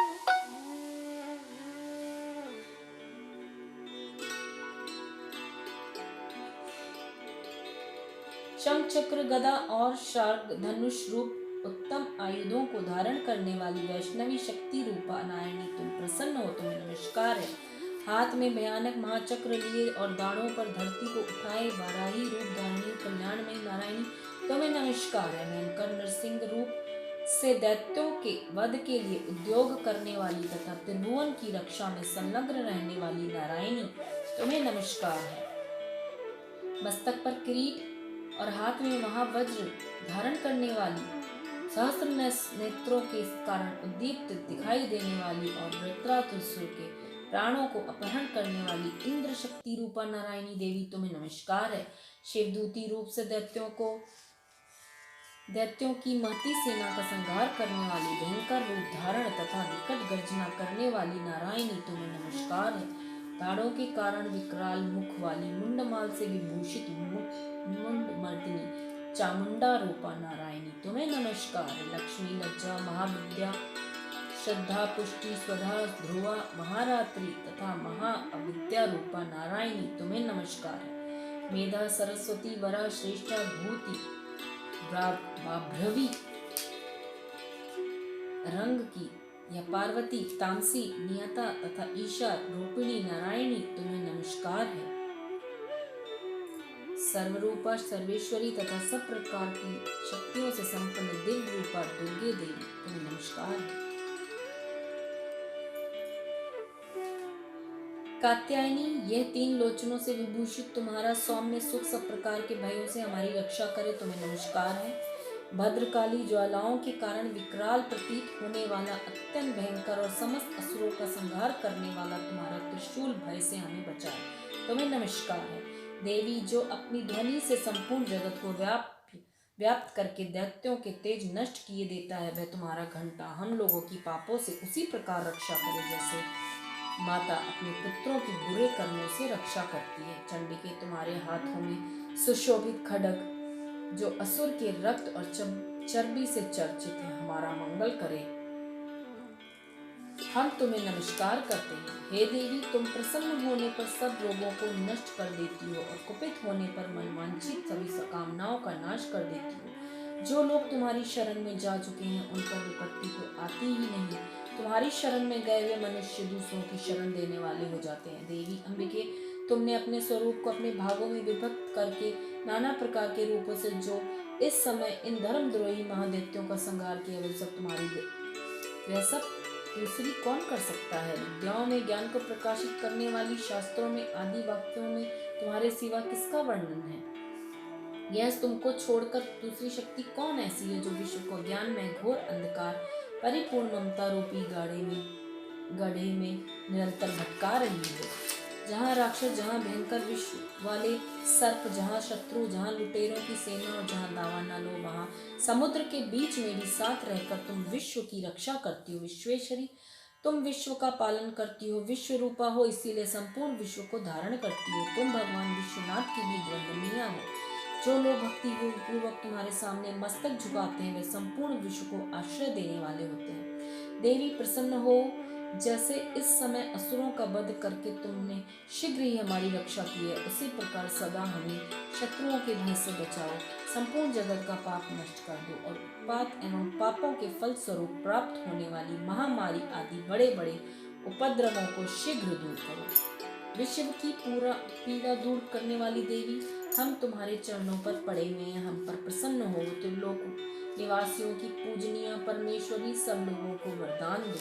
देवी बोली, देवताओं, मैं वर देने को तैयार हूँ। तुम्हारे मन में जिस वर की इच्छा हो वर मांग लो। संसार के लिए उस उपकारक वर को मैं अवश्य दूंगी। देवता बोले, सर्वेश्वरी, तुम इसी प्रकार तीनों लोगों की समस्त बाधाओं को शांत करो और हमारे शत्रुओं का नाश करती रहो। देवी बोली, देवताओं, वैवस्वत मनवंतर के 28वें युग में शुंभ निशुंभ नाम के 2 अन्य महादैत्य उत्पन्न होंगे। तब मैं नंद गोप के घर में उनकी पत्नी यशोदा के गर्भ से अवतीर्ण हो विंध्याचल में जाकर रहूंगी और उस दोनों असुरों का नाश करूंगी। फिर अत्यंत भयंकर रूप से पृथ्वी पर अवतार ले मैं प्रचित नाम वाले दानवों का वध करूंगी। उन भयंकर महादैत्यों का भक्षण करते समय मेरे दांत नार के फूल की भांति लाल हो जाएंगे। तब स्वर्ग में देवता और मृत्यु लोक में मनुष्य सदा मेरी स्तुति करते मुझे रक्त दंतिका कहेंगे। फिर जब पृथ्वी पर 100 वर्षों के लिए वर्षा रुक जाएगी और पानी का अभाव हो जाएगा, उस समय मनुष्यों के स्तमन करने पर मैं पृथ्वी पर निजा रूप में प्रकट होंगी। 100 नेत्रों से मुनियों को देखूंगी। उस समय मेरा नाम सताक्षी होगा, नाम से लोग मेरा कीर्तन करेंगे। देवताओं, उस समय मैं अपने शरीर से उत्पन्न हुए शाखों द्वारा समस्त संसार का भरण पोषण करूंगी। जब तक वर्षा नहीं होगी, जब तक वे शाख ही सबके प्राणों की रक्षा करेंगे। ऐसा करने के कारण पृथ्वी पर शाकंभरी नाम से मेरी ख्याति होगी। उसी अवतार में मैं दुर्गम नामक महादैत्य का वध भी करूंगी। इससे मेरा नाम दुर्गा देवी के रूप में भी प्रसिद्ध होगा। फिर जब मैं भीम रूप धारण करके मुनियों की रक्षा के लिए हिमालय पर रहने वाले राक्षसों का भक्षण करूंगी, उस समय सब मुनि भक्ति नतमस्तक होकर मेरी स्तुति करेंगे। तब मेरा नाम भीमा देवी के नाम से विख्यात होगा। जब अरुण नामक दैत्य तीनों लोकों में भारी उपद्रव मचाएगा, तब मैं तीनों लोकों का हित करने के लिए 6 पैरों वाले असंख्य भ्रमरों का रूप धारण करके उस महादैत्य का वध करूंगी। उस समय सब लोग भ्रामरी के नाम से चारों ओर मेरी स्तुति करेंगे। इसी प्रकार जब जब संसार में दानवीय बाधा उपस्थित होगी, तब तब अवतार लेकर मैं शत्रुओं का संहार करूंगी। इसी के साथ 11वां अध्याय समाप्त। 12वां अध्याय। मैं 3 नेत्रों वाली दुर्गा देवी का ध्यान करती हूँ। उनके श्री अंगों की प्रभा बिजली के समान है। वह सिंह के कंधे पर बैठी हुई है, भयंकर प्रतीत होती है। हाथों में तलवार ढाल लिए अनेक कन्याएं उनकी सेवा में खड़ी हैं। वे अपने हाथों में चक्र, गदा, तलवार, ढाल, बाण, धनुष, पाश और तजनी मुद्रा धारण किए। उनका स्वरूप अग्निमय है तथा वे माथे पर चंद्रमा का मुकुट धारण करती हैं। देवी बोली, देवताओं, जो एकाग्रचित्त होकर प्रतिदिन इन स्तुतियों से मेरा स्तवन करेगा, उसकी सारी बाधाएं मैं निश्चय ही दूर करूंगी। जो मधु कैटभ का नाश, महिषासुर का वध तथा शुंभ निशुंभ के संहार का प्रसंग का पाठ करेंगे तथा अष्टमी, चतुर्दशी और नवमी को भी एकाग्रचित होकर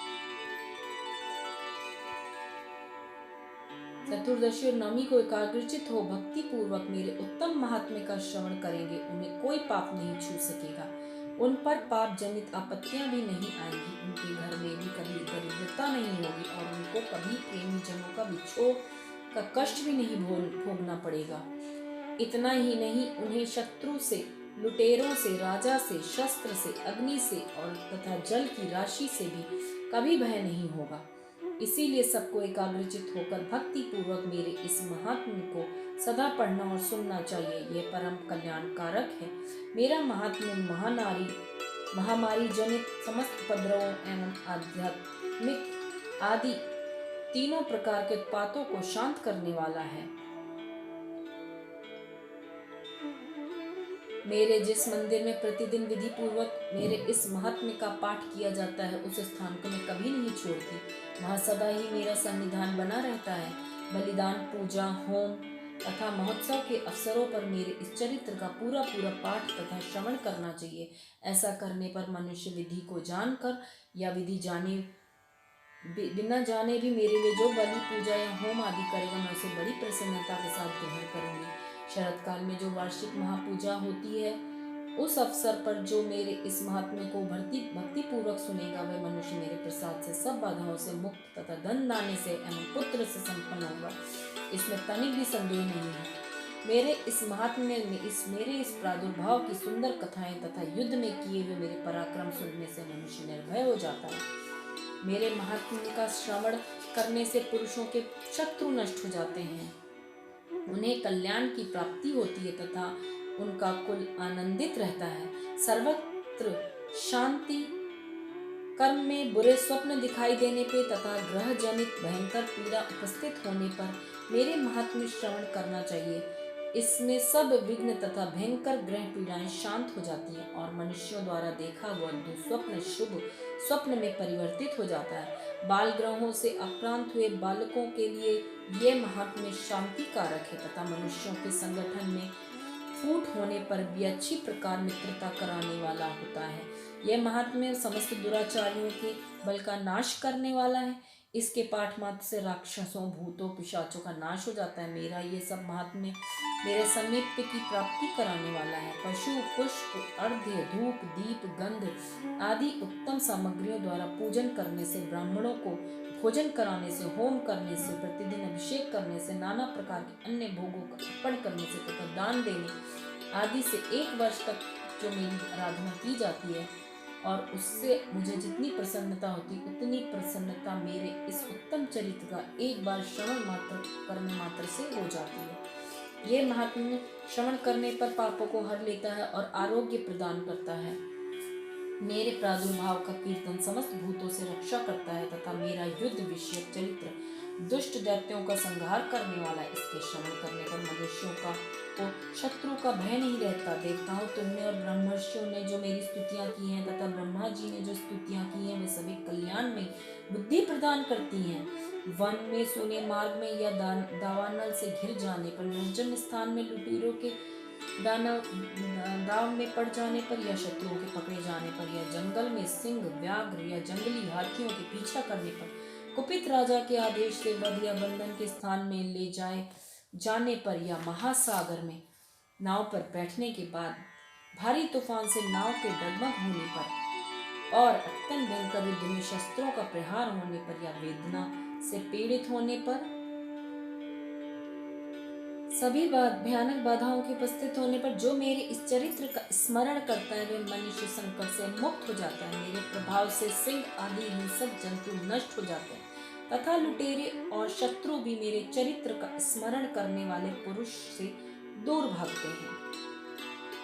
ऋषि कहते हैं, योग कहकर प्रचंड पराक्रम वाली भगवती चंडिका सब देवताओं के देखते देखते वहीं अंतर ध्यान हो गई। फिर समस्त देवता भी शत्रुओं के मारे जाने से निर्भय हो पहले की भी भांति यज्ञ भाग का उपभोग करते हुए अपने अपने अधिकार का पालन करने लगे। संसार का विध्वंस करने वाले महाभयंकर अतुल पराक्रमी देव शत्रु शुंभ और महाबली निशुंभ के युद्ध में देवी द्वारा मारे जाने पर शेष दैत्य पाताल लोक में चले गए। राजन, इस प्रकार भगवती अंबिका देवी नित्य होती हुई भी पुनः पुनः प्रकट होकर जगत की रक्षा करती हैं। वे ही इस विश्व को मोहित करती हैं, वे ही जगत को जन्म देती हैं, वे ही प्रार्थना करने पर संतुष्ट हो विज्ञान एवं समृद्धि प्रदान करती हैं। राजन, महाप्रलय के समय महामारी का स्वरूप धारण करने वाली वे महाकाली ही इस समस्त ब्रह्मांड ब्रह्मांड में व्याप्त हैं, वे ही समय समय पर महामारी होती हैं, वे ही स्वयं अजन्मा होती हुई सृष्टि के रूप में प्रकट होती है। वे सनातनी देवी ही समयानुसार संपूर्ण भूतों की रक्षा करती है। मनुष्य के अभ्युदय के समय वे ही घर में लक्ष्मी के रूप में स्थित हो उन्नति प्रदान करती हैं। वे ही अभाव के समय दरिद्रता बनकर विनाश का कारण होती है।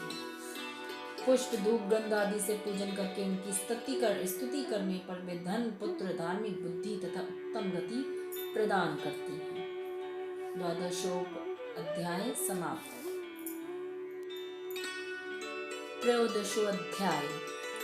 जो उदय काल के सूर्य मंडल की सी कांति धारण करने वाली है, जिनके 4 भुजाएं और 3 नेत्र हैं तथा जो अपने हाथों में पाश और अंकुश वर एवं अभय की मुद्रा धारण किए रहती है, उन शिवा देवी का मैं ध्यान करती हूँ। ऋषि कहते हैं, राजन, इस प्रकार मैंने तुमसे देवी के उत्तम महात्म्य का वर्णन किया जो इस जगत को धारण करती है। उन देवी का ऐसा ही प्रभाव है, वे ही विद्या अर्थात ज्ञान उत्पन्न करती हैं। भगवान विष्णु की माया स्वरूपा उन भगवती के द्वारा ही तुम ये वैश्य तथा अन्याय विवेकी जन मोहित होते हो, मोहित हुए हैं तथा आगे भी मोहित होंगे। महाराज, तुम उन्हीं परमेश्वरी की शरण में जाओ। आराधना करने पर वे ही मनुष्यों को भोग स्वर्ग और मोक्ष प्रदान करती है।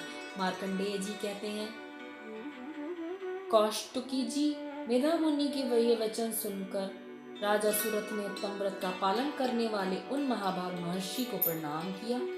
वे अत्यंत ममता और राज्यापहरण से बहुत खिन्न हो चुके थे। महामुनि इसीलिए विरक्त होकर वे राजा तथा वैश्य तत्काल तपस्या को चले गए और वे जगदम्बा के दर्शन के लिए नदी के तट पर रहकर तपस्या करने लगे। वे वैश्य उत्तम देवी सूक्त का जप करते हुए तपस्या में प्रवृत्त हुए। वे दोनों नदी के तट पर देवी की मिट्टी की मूर्ति बनाकर पुष्प धूप और हवन आदि के द्वारा उनकी आराधना करने लगे। उन्होंने पहले तो आहार को धीरे धीरे कम किया, फिर बिल्कुल निराहार रहकर देवी में ही मन लगाए एकाग्रता पूर्वक उनका चिंतन आरंभ कर दिया। वे दोनों अपने शरीर के रक्त से प्रोक्षित बलि देते हुए लगातार 3 वर्ष तक संयम पूर्वक आराधना करते रहे। इस पर प्रसन्न होकर जगत को धारण करने वाली चंडिका देवी ने प्रत्यक्ष दर्शन देकर कहा, हे राजन,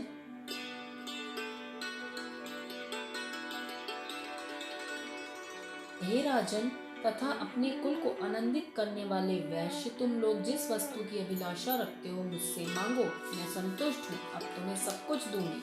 मार्कंडेय जी कहते हैं, तब राजा ने दूसरे जन्म में नष्ट न होने वाला वह राज्य मांगा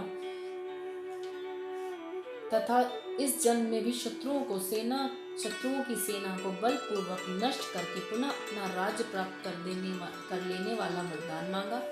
वैश्य का चित्त संसार की ओर से खिन्न एवं विरक्त हो चुका था। वे बड़े बुद्धिमान थे, अतः उस समय उन्होंने तो ममता और अहंता रूप आसक्ति का नाश करने वाला ज्ञान मांगा।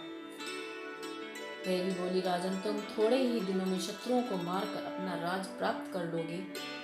अब वहां तुम्हारा राज स्थिर रहेगा। फिर मृत्यु के पश्चात तुम भगवान विवस्वान अर्थात सूर्य के अंश से जन्म लेकर इस पृथ्वी पर सावर्णिक मनु के नाम से विख्यात होगी। वैश्यवर्य, तुमने भी जिस वर को मुझसे प्राप्त करने की इच्छा की है उसे मैं देती हूँ। तुम्हें मोक्ष के लिए ज्ञान प्राप्त होगा। मार्कंडेय जी कहते हैं, इस प्रकार उन दोनों को मनोवांछित वरदान देकर तथा उनके द्वारा भक्ति पूर्वक अपनी स्तुति सुनकर देवी अंबिका तत्काल अंतर्ध्यान हो गई। इस तरह देवी से वरदान पाकर क्षत्रियों में श्रेष्ठ सूर्य से जन्म ले सावर्णी नामक मनु होंगे। इस प्रकार त्रयोदशोध्याय समाप्त। और इसी तरह दुर्गा सप्तशती के 13 अध्याय समाप्त हुए। या देवी सर्वभूतेषु शक्तिरूपेण संस्थिता नमस्तस्यै नमस्तस्यै नमस्तस्यै नमो नमः। जय मां।